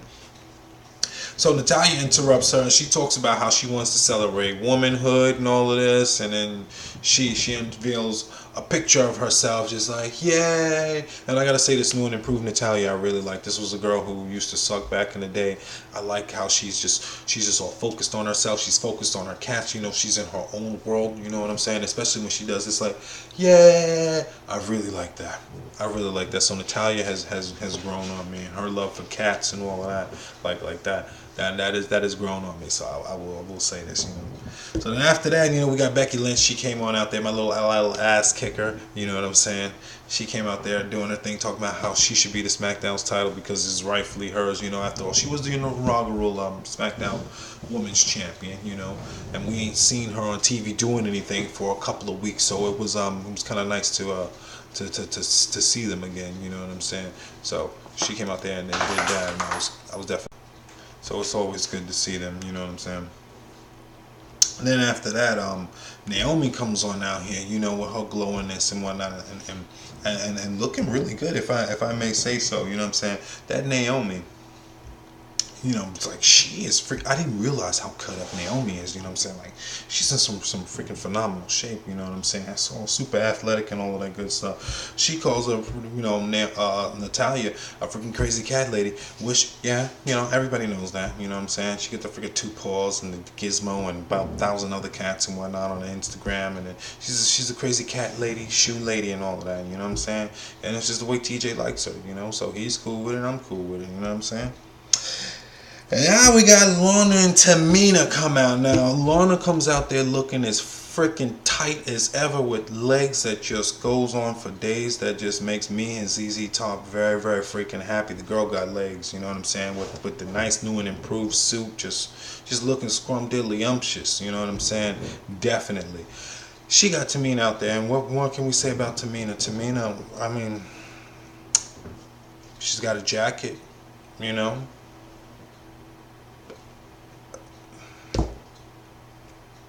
I want to say stuff about the girl. We just haven't been given too much of an opportunity to really get to know who she is, what she does, what she's about, you know. But she super kicks people, she kicks people, she fixes her jacket, she super kicks people, she beats up people, she splashes them, then she fixes her jacket, and now she's got Lana.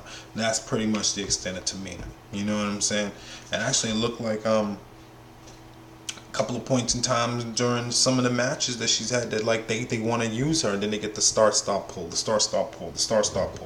you know what I'm saying? So Daniel Bryan pretty much makes the main event Naomi versus Tamina versus Becky versus Charlotte, you know what I'm saying? Of course, you know, what did you think, you know what I mean? Come on, duh, you know.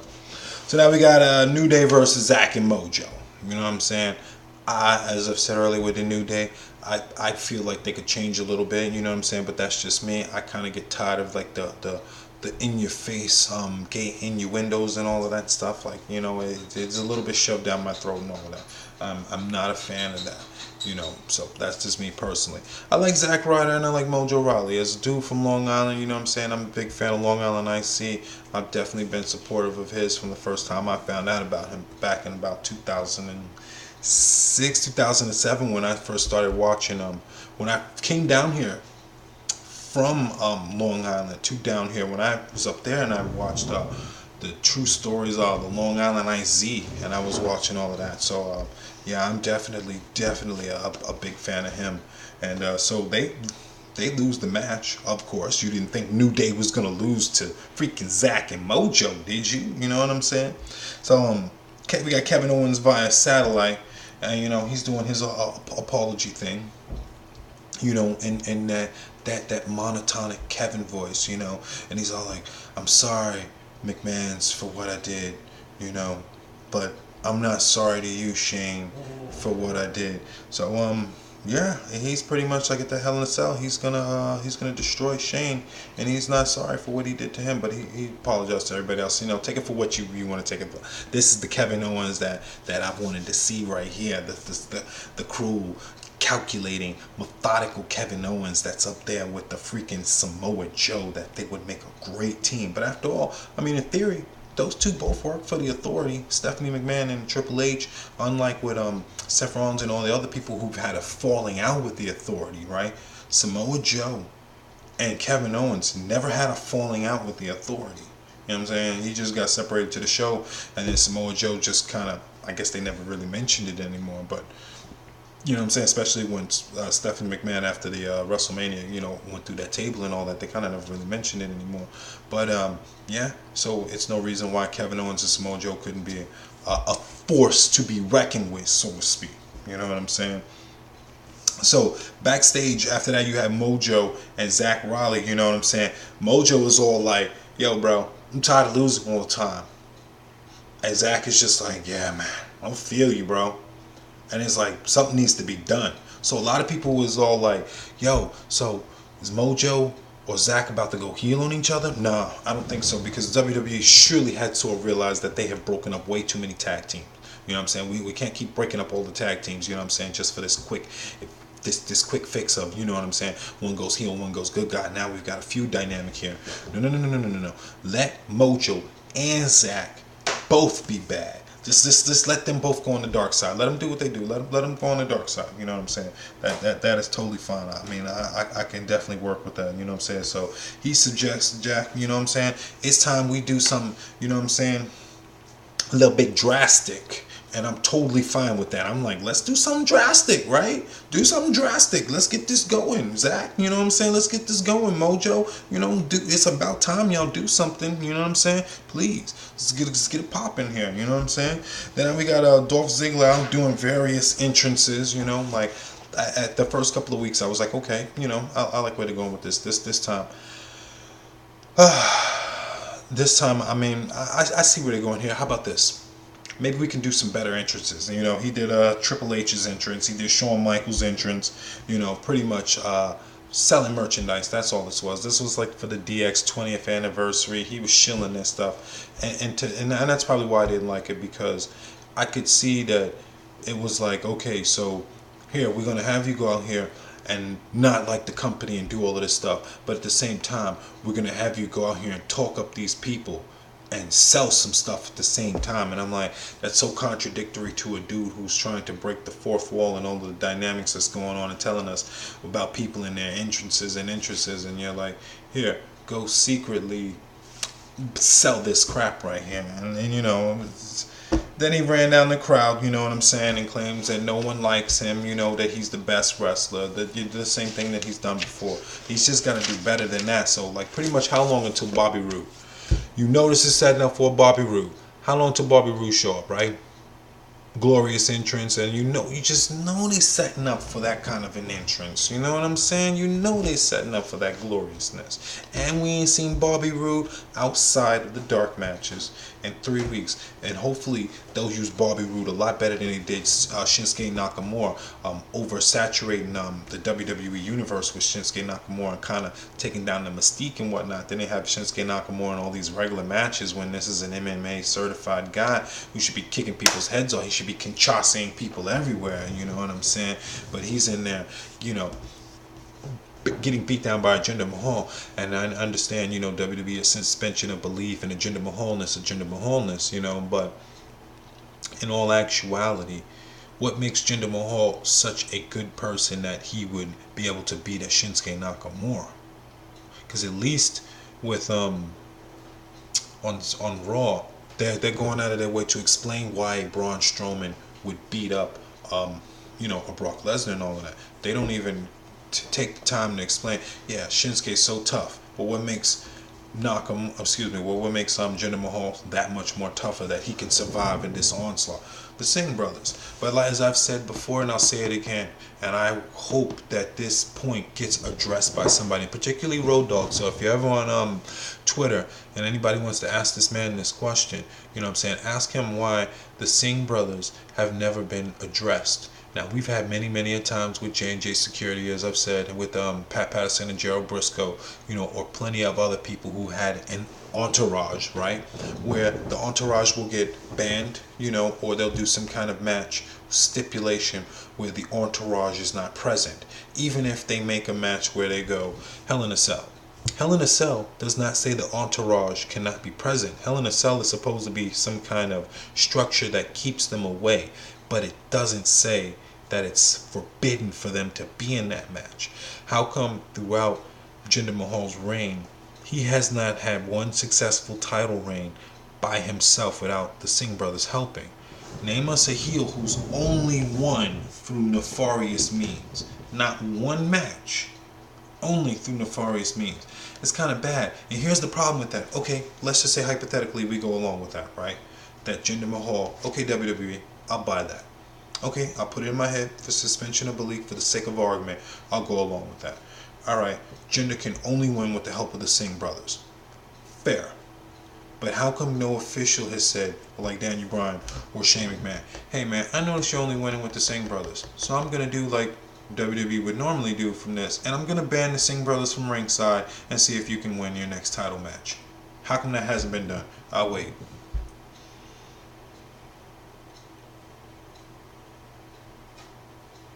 Seriously, you gotta ask yourself that one, right? This is why people are turning on this Jinder Mahal. And I invested in my Jinder Mahal stock. I was a really, really, really, really big Jinder Mahal fan. You know what I'm saying? And I was very, very shocked at how long he kept the belt. Very, very shocked at how WWE is overcoming these shortcomings with him in the ring just because he has a certain look. And he's not even that great on the microphone either.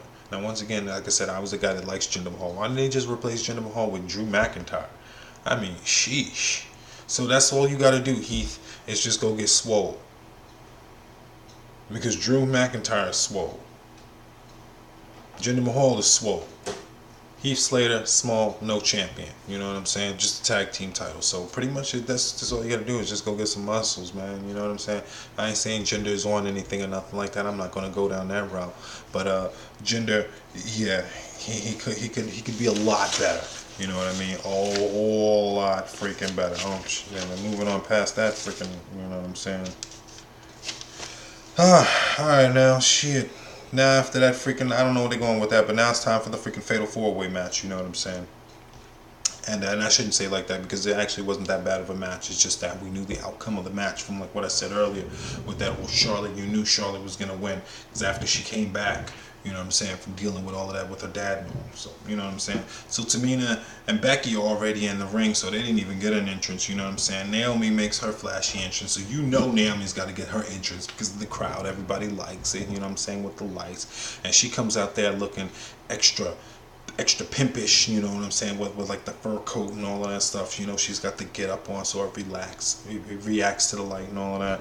Then Charlotte, you know, she makes her way out, you know, wooing here and wooing there, you know, to everybody, you know. Then pretty much she won the match to no surprise, and there's nothing to go over there.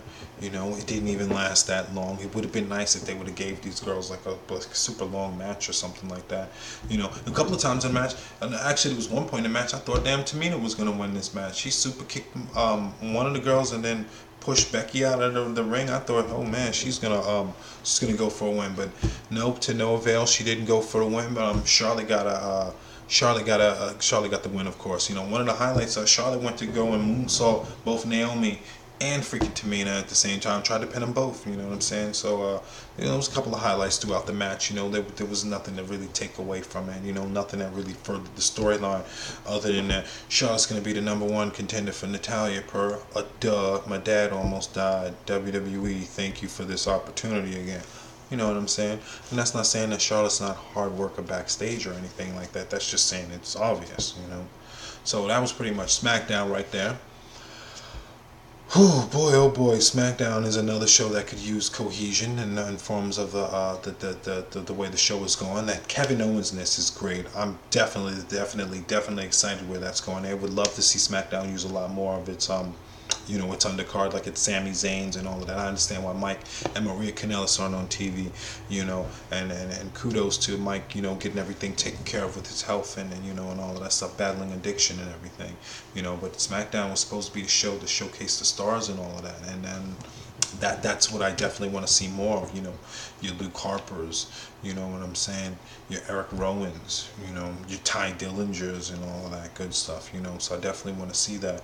And as far as this Jinder Mahalness, Jinder's got to go, you know what I'm saying. Jinder is not working as the champion anymore. He has a good look, he may have a good work ethic, but when it comes to his ring, him being in the ring, doing good. When it comes to his promo, you know what I'm saying? He's not good at all. Okay, WWE, do not continue to hold the title in the show hostage by keeping that belt on him and having AJ Styles floating around in limbo as the United States title, like we forgot that AJ Styles ain't never got his return title match. You know what I'm saying? That's what he went to WrestleMania to fight for, because he rightfully was supposed to get his return title match, but he never got his return title match. All he got was a match against Shane McMahon, and we were supposed to forget about that. Then he won the match, and he still never got his return title match. I ain't forgot about it. So that was pretty much SmackDown. Once again, that's about a 6.5. Wasn't really nothing to write home about, nothing fancy on here, you know what I'm saying? Was it better than Raw? I mean, you know, that's subjective. Both of these shows, they need help. I watch them because I still love wrestling. I mean, I'm never going to be too overly critical of the product, but I am to the point now to where I understand a lot more of how the show works, how the show operates and whatnot. You know what I'm saying? There are a lot of changes that, and like any other fan of the product, you watch it and you want to critique it and whatnot, but it just so happens that with wrestling, you know, say versus more so other shows or any other sports for that matter, is that they have the ability to hear the fans from social media and social outreach, you know, tweets and etc., and actually change up the story to reflect how the people are. So it's nice to know that ultimately our voices do get heard in the grand scheme of things, should they want to go down that route. Now, you know, there are plenty of times where they don't hear our voice, but it is good to know that it is a lot more possible for them to hear our voice than in, say, in other TV shows and whatnot. So that's one of the reasons why I like to do this. So now we're just going to jump into that NXT-ness. You know what I'm saying? Now, I didn't take notes for the NXT, so I'm going to see if I can remember this off the top of my head as best as I can. All right, here. I know we had, pardon me.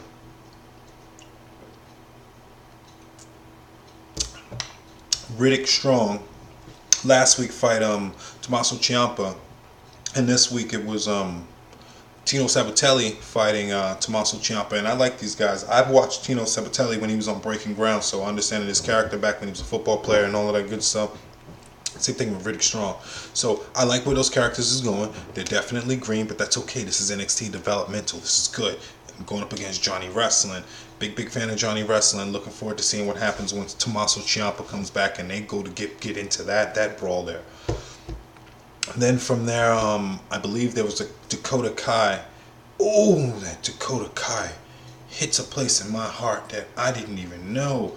The level of cuteness that her and that Bailey have is off the charts. Like, her and Bailey seem like they ain't cut from the same mold here. That Dakota Kai is just scrumdiddlyumptious, you know what I'm saying? She's freaking fantastic. Okay, yeah, I do remember Aleister Black. Oh yeah, that was definitely something interesting there. Aleister Black comes on out, he's got his suit in, you know what I'm saying? Tommy End. Aleister Black, you know what I'm saying? Kicking ass all over in Amsterdam, Holland, all over, you know what I'm saying? So he coming out here, you know, he's doing his thing. He's talking about you know, how he was everywhere for 15 years, you know, how he's got all the pain, the scars written all over him, you know what I'm saying? None other than Velveteen Dream comes on out and interrupts, and I'm sitting there thinking to myself, because I had heard that they were supposed to be trying to do like a feud with Velveteen Dream, and I'm saying to myself, Velveteen Dream, I don't know. But after seeing this and how Velveteen Dream came out and what he's turning into, like this Prince Goldust, like Lenny Kravitz type, flamboyant, metrosexual, like crazy dude. Okay, I'm like, all right, I'm like, I could dig that character, you know what I'm saying? So I definitely don't have a problem with that, you know, especially because he's managing it. The guy drops a wicked elbow from off the top. He brings the aggression in the ring, you know what I'm saying? And like what he did to Tommy, I mean, aka Aleister Black here, you know, where he dropped down on him and he was like, your scars, and then I see past them, and then I see in your heart. I couldn't tell if he was hitting on him. He was doing some Goldust psychological shit. I'm like, is he hitting on him, or is he saying that like we could be friends, or is he saying he wants to join a team with him? I don't know what's going on with this damn Velveteen Dream, you know what I'm saying? But I'm interested in this dude, and then he freaking went to do the black mass, kicked the microphone out of Velveteen Dream's hand, you know what I'm saying? Velveteen Dream is just sitting there like that. I keep calling him Tommy End. Goodness gracious. Freaking Aleister Black goes drop down into, you know what I'm saying, into his squatting pose, you know what I'm saying.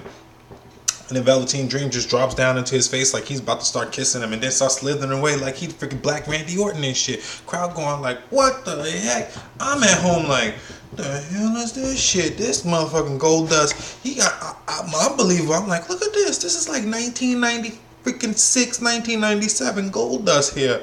Like, oh, okay.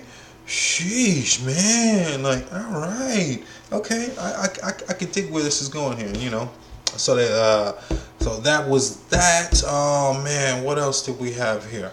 I do remember Red Dragons. Now, I don't know if they're calling them Red Dragons.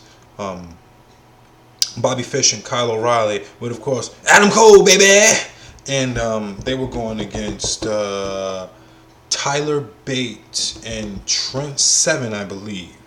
Yes, the Team Mustache, or the Mustache Express. You know, that was a good match, because them UK guys, they bring it, man. That UK strong style is awesome. I watched the UK tournament. I try to watch anytime I can see these guys wrestle, especially that freaking what's his name? Goodness gracious, Pete Dunne. Fucking crazy. Pete Dunne is only like 22 and he's freaking amazing. Pete Dunne is, that bruiserweight is going places. Tell you something, Pete Dunne is freaking amazing, man. So I try to check out his matches whenever I freaking can, you know what I'm saying?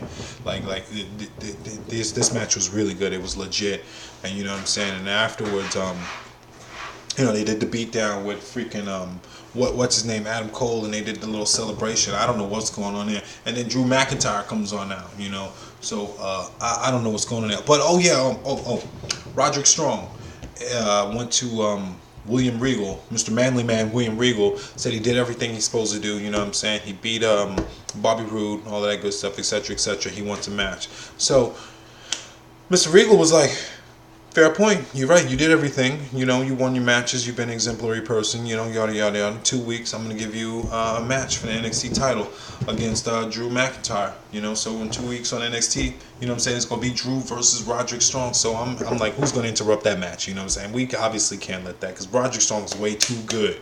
You know, personally, shouldn't Roderick Strong be with Kyle O'Reilly and Bobby Fish and Adam Cole? Yeah, he should be with all them Ring of Honor dudes. You know what I'm saying? So that's what I'm saying personally. Overall, NXT just gets like a 9 out of 10. That damn show, I don't understand. Like, why is NXT so freak? And don't even go, well, because it's an hour. You know what I'm saying? But it's just the character progression, the storylines, the action, the fighting. Whoa.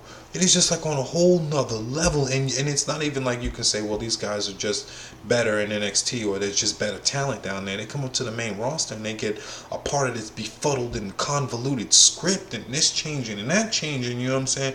And these guys, man, they don't know what to do here, you know? And this NXT seems like it's such a cleaner presentation of what it is. Even the way the theme song comes on gets you pumped up.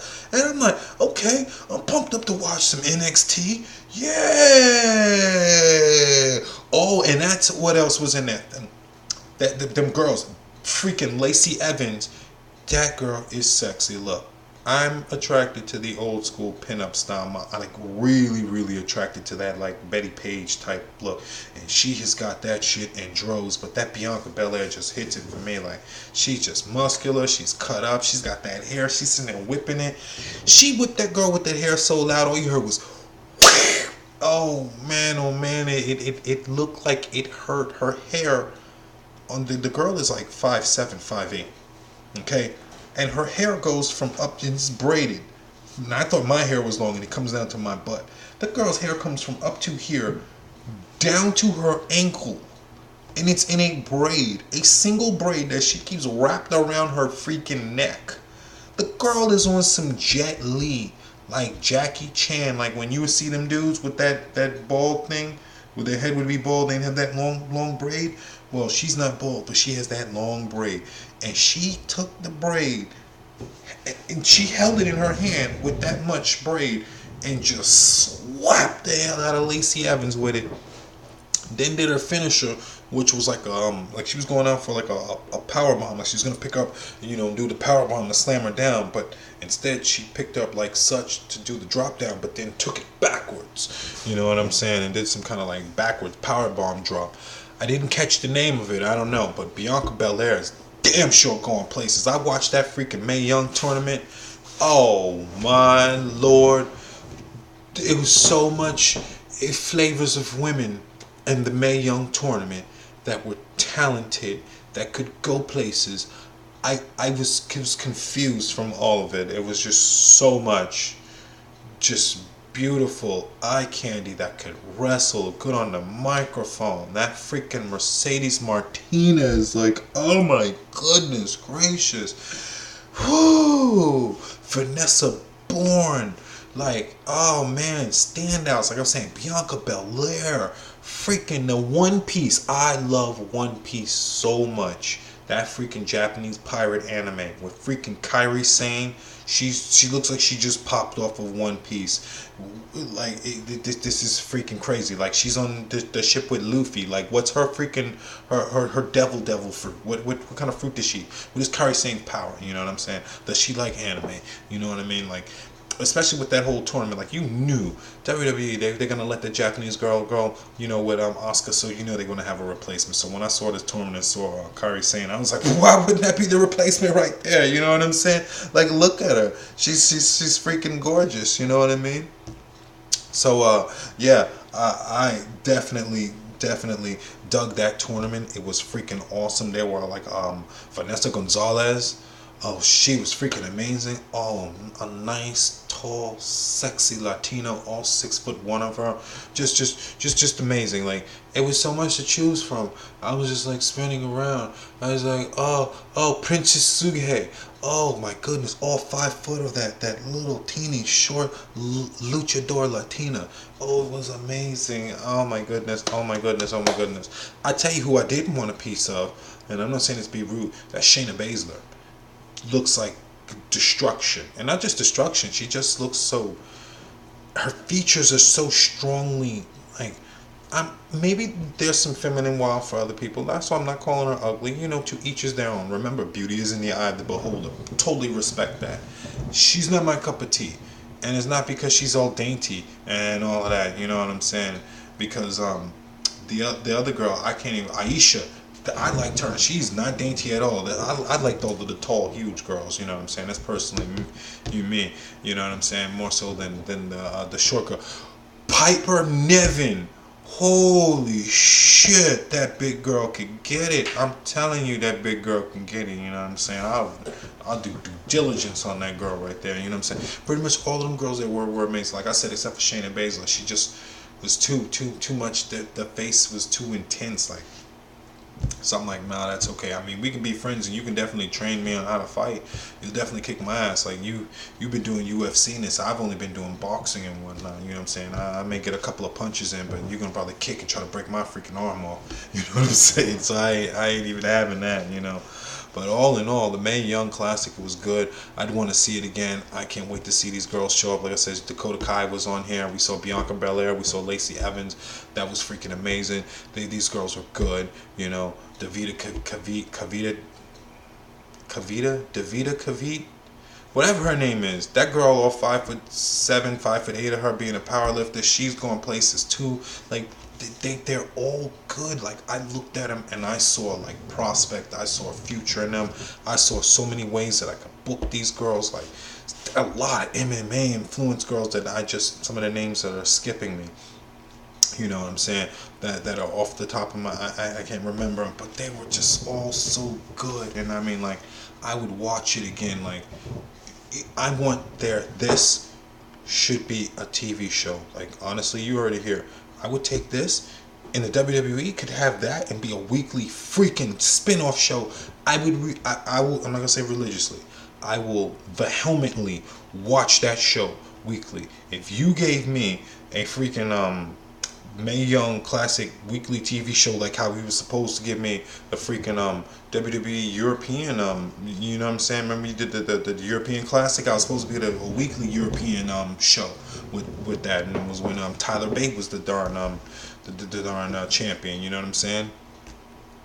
Where's that at? So if you give me a Mae Young weekly, I will watch that. You got the WWE Network. Utilize the WWE Network. You got all these shows on there. You canceling left and right and whatnot. I mean, I was one of the first people to subscribe to it. I subscribed to it. And what do I get? Just the pay-per-views. I've watched all the classic stuff. I used to tape Monday Night Raw on my VCR. I've got old Monday Night Raw tapes from a VCR. I don't need to see the old ones to go back and relive them over again. You know what I'm saying? You know, so I'm good on that part. You know, so all of the old WrestleMania matches and all the pay-per-views, I've already gone back and watched all of those. You know what I'm saying? So I kind of want to see some newer stuff. Like, you know, what's going on here with the WWE Network. You know, what's going on with the new stuff on the WWE Network. Like, for example, if they had a tier, like how they were asking about the survey and all that stuff, like if there was a tier for WWE and it was like, would you pay X amount of dollars to be able to see what goes on during commercial breaks? Check. Or if they were like, would you pay X amount of dollars to be able to watch house shows? And if there was like a house show package and it was like, oh yeah, WWE is going to be coming from Wilmington Falls, North Carolina. And I'm like, all right, cool. Let's see what it's like. So yeah, I would sign up for some of the package. I'd pay a premium tier if it meant giving me a reason to watch it more so than just monthly for the pay-per-views and for the NXT. That's pretty much it. Because all the other shows, I mean, I've kind of, you know, you've seen them before, so nothing new is on there. You know. Oh yeah, man. That's pretty much it there. Now we're gonna go into the freaking predictions here for SummerSlam. Good Lord, the freaking SummerSlam. for No Mercy. All right. I got the card right here pulled up. Let's see what we got here. Okay. Now I'm not sure what order these are going in. Like I'm obviously I don't know what's going on. Okay, so but I do know that one of these is going to be on the pre-show, so we're going to have Elias versus Apollo Crews. Okay, this could actually be a good match because Elias is actually a good wrestler. Of course, El Vagabundo, he's really good. Apollo Crews, everybody knows he's a good wrestler. I don't got to tell you how good Apollo Crews is. He's freaking amazing. That's a pre-show match. Elias is going to win, continue that winning streak, and he needs it, so let him win. You know what I'm saying? This is going to do him good. Apollo's going to go back to Titus O'Neil Catering, you know what I'm saying? Him and Tozawa and Dana Brooke, and you know, they'll be fine, you know what I'm saying? Now we got Neville versus Enzo Amore for the Cruiserweight Championship. I want to say Neville will go over. Now, you never know with WWE. After all, they did give it to him, what, about 3-4 weeks ago? They just gave it to Tozawa off GP for no reason, you know what I'm saying? Just general purpose. They were like, boom, boom, here you go, you know what I'm saying? Take it. You know, so you never know. But I want Neville to continue with this. Neville is the best. No one is on the Neville level, so Neville should continue along with that. You know what I'm saying? So my prediction on that one, Neville should go over. So far, Elias goes over, Neville goes over. So now we got The Miz versus Jason Jordan for the Intercontinental Championship. You know, logic wants to say Jason Jordan because, you know, you can see them giving this to him the same way they gave Curtis Axel that, just to see how he kind of goes with it. As we all know here, the Intercontinental title has always been a test title, you know, whether it be for the Ultimate Warrior, whether it be for Stone Cold Steve Austin, whether it be for Triple H, whether it be for The Rock, you know what I'm saying, etc., etc. We've always known that the Intercontinental title, you know what I'm saying, was that title that we give first to see how they are with that belt, you know. So I can see Jason Jordan getting that. On the other hand, The Miz has been touted as being number 3 for holding that belt the longest, toppling along Honky Tonk's record, you know what I'm saying? So he's right behind Pedro Morales, you know what I'm saying? And so I then again, they might not want to give it off of him after having him have it for so much congruent time, you know what I'm saying, like time altogether and whatnot, you know what I'm saying. So then we got Seth Rollins and Dean Ambrose versus Cesaro and Sheamus. Clearly Seth Rollins and Dean Ambrose is going to win for the sake of the Shield, although I do like Cesaro and Sheamus, as I have said numerous times, and I'll say it again. But you know, this one could go either way, you know what I'm saying. They may have them go, because think about this, after they win, what other tag teams are going to fight Dean and Seth? Are there any other tag teams on Monday Night Raw other than the Hardys, the Gallows and Andrews, right, and Cesaro and Sheamus? So who's next? Gallows and Andrews? They're gonna fight after that, you know what I'm saying? So I'm gonna go ahead and say Seth Rollins and Dean is gonna win, you know what I'm saying? And we got Alexa Bliss versus Bayley versus Emma versus Nia Jax versus Sasha Banks for the World Championship. I want to put my money on Nia Jax because Nia Jax is, my heartthrob. I like Nia, and I believe in her. I want her to win. I think it's her time to win. She should win. I like the girl. Like I said, I understand I'm the only one that feels this way. I totally get this. You don't have to have people tell me, Nia, I've heard people, Nia sucks, Nia this, and I'm like, okay, sure. Doesn't mean that I can't like her. But it's not going to change my opinion on it. You know what I'm saying? And here's the thing, though. It's not like I'm in delusion to where I'm like, Nia is the best thing, people. What is wrong with you? Have you ever heard her microphone skills? Nia is better than her cousin The Rock. Look, man, I ain't delusional. All right? Shit, I just like the woman. All right? I like her presence. I like the energy she puts off. You know what I'm saying? I just like knowing that she fits. You know what I'm saying? Like, she's just got a good size. You know what I mean? Like, oh, man. You know? But yeah, let's see here. What do we got after that? Oh shit! John Cena versus Roman Reigns. Like, ooh, okay. This is a toss-up right here. Logically, you would think Roman Reigns would win because he would need it. He's the up-and-coming dude. John Cena's already won 16 freaking times with the championship. You know what I'm saying, right? But then again, it could be John Cena to teach Roman Reigns a lesson here. You know what? Disqualification. There you go. Disqualification. Brock Lesnar versus Braun Strowman. Brock Lesnar. As much as I want Braun Strowman to win, WWE doesn't do logicalness. And logic would say, give Braun Strowman the title and let him keep it on TV and let him hold it. You know what I'm saying? So we can have a title on TV. No, that's why they're gonna give it to let Brock Lesnar keep it. So that's pretty much. So if I gotta go over this again, you know what I'm saying? I'm gonna say Elias Sampson is gonna go over Apollo Crews probably in about 5 minutes. 5 minutes and 38. Neville is gonna be Enzo Amore in about 6:10, if even 6:10. Miz versus Jason Jordan, 8:19. Finn Balor versus Bray Wyatt, 7 minutes and 15 minutes. Finn Balor goes over Bray Wyatt, 7 minutes and 15 seconds. And that was actually one that I skipped over, by the way. Finn Balor, Bray Wyatt, 7 minutes, 15 seconds. Miz goes over Jason Jordan around 6:15. Seth Rollins and Dean Ambrose go over Cesaro and Sheamus and around maybe 12 to 14 minutes. And I wish these matches will be long, but the general feel I'm getting is going to be short matches. Alexa Bliss, that one should be at least a good 15-minute matches, but it's not. You know what I'm saying? And Nia's going to go over in about 6 minutes, and John Cena versus Roman Reigns is going to be about maybe a 15-minute match. And disqualification. And Brock Lesnar versus Braun Strowman should be about a good 5-minute, maybe 6-minute match. You know what I'm saying? With Brock Lesnar ultimately winning.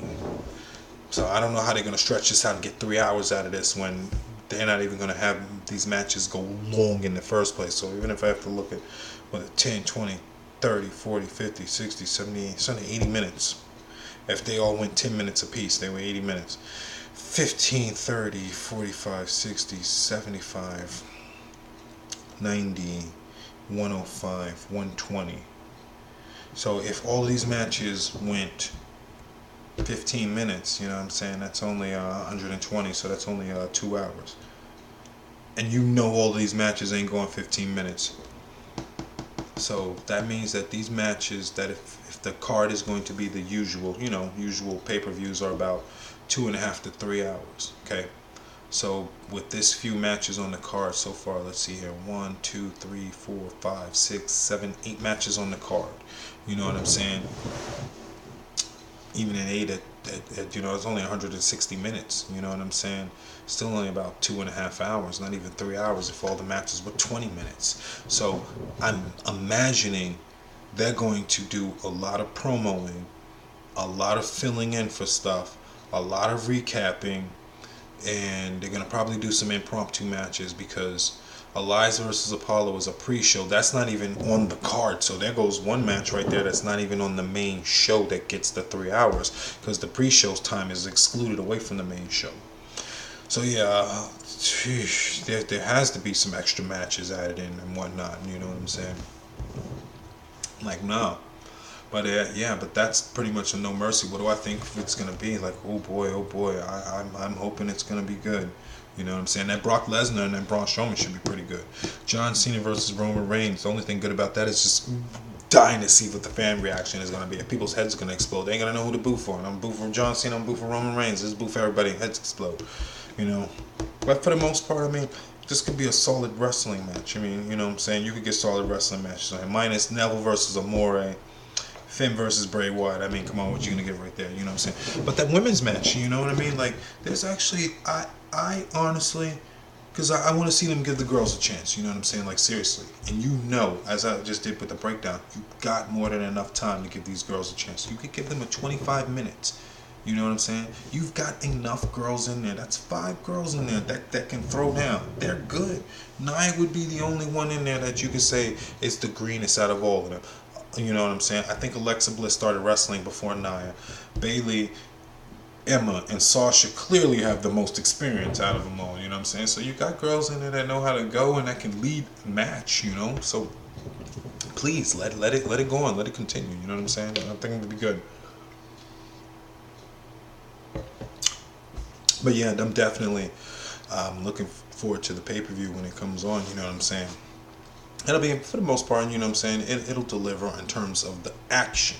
WWE's matches usually deliver. Now, in terms of storyline, character progression, that leaves a little bit to be desired, to the imagination, you know what I'm saying? But in terms of, like, stepping it up, can these guys go? I mean, you've got terms of Ring of Honor people, New Japan people, you know what I'm saying? You get some freaking AAA people, you know what I'm saying? You've got people from CZ freaking W, you know what I'm saying? Like, you've got talent from all over, so the talent going in the ring is no longer the issue. Like, as I've said, and I'll say it again, it's a matter of what we do with the talent, how we use them, because we are now in the golden age of wrestling where we have the best wrestlers around, you know what I'm saying? We've got AJ's and Shinsuke's and Kevin's, you know what I'm saying, and Finn Balor's, aka Fergal Devitt's, you know what I'm saying? We've got all kinds of people, you know what I'm saying? But what kind of storylines are these people put in? Yeah. We've got so much good talent and everything, we don't know how to properly use them. And that's our problem, is it's been buy, and you bought up all of these cars and everything, and you don't know how to drive them and whatnot. You don't got the mental acumen for them. So WWE, I definitely have to say this before you start trying to get more and more prospects and whatnot. Let's just learn to use the people that you have, you know what I'm saying? Let's just learn to book the guys that you have here, you know. And I'm not saying that I'd be the best bookie out there and whatnot, but I definitely would know how to book to the guy's strengths. I definitely would take the time to get to know my talent, so I would know where to put them at, where not to put them at, how to play to their strengths, because after all, the ratings ultimately affects me at the end of the day. At the end of the day, fans aren't going, oh yeah, this guy. We know that people are writing for that guy, and they're telling him to say that. After a while, people then stop and turn onto the company itself, because they're like, well, that guy is just following orders here. These guys up here is writing it for him. You know what I'm saying? So please, WWE, take a chance. I understand the corporateness, but you got to take a chance, WWE. That's all I'm asking. Please, please, please, please, please. Whew, and that definitely, I think that's about it right there. That's gonna definitely wrap up the WWE Raw review, the Smackdown review, the NXT review, the freaking No Mercy talk. I try to cover it all in here, you know what I'm saying? As you know, life hits you and whatnot. I've had to help dealing with a friend and dealing with life issues and whatnot, you know what I'm saying? But we're gonna all, each week, you know, we definitely stand with the wrestling, because I enjoy doing this. I've been doing this for years. I've been watching it for years, so I love talking about it all the time. You know what I'm saying? It gives me great pleasure to just be able to just monologue about wrestling, you know, until the cows come home, so to speak. You know what I'm saying? So I definitely enjoyed this. You know what I'm saying? So once again, that's Brother Akihara right here, giving you that gloriousness that you've all come to deserve and need in your lives. Yes. So of course, stay tuned for more. You already know what they say on that YouTube. Hit the like button, hit the subscribe, you know what I'm saying? All of that stuff, you know, if you so feel inclined and all of that. And there's gonna definitely be more of this, and you know what I'm saying? There's plenty more where I'm coming from. You know what I'm saying? So keep a hope alive that I can get these Survivor Series tickets and NXT tickets and Monday Night Raw tickets and Smackdown tickets for WWE Houston coming up here. So excited about that, you know what I'm saying? So definitely, until next time, ciao.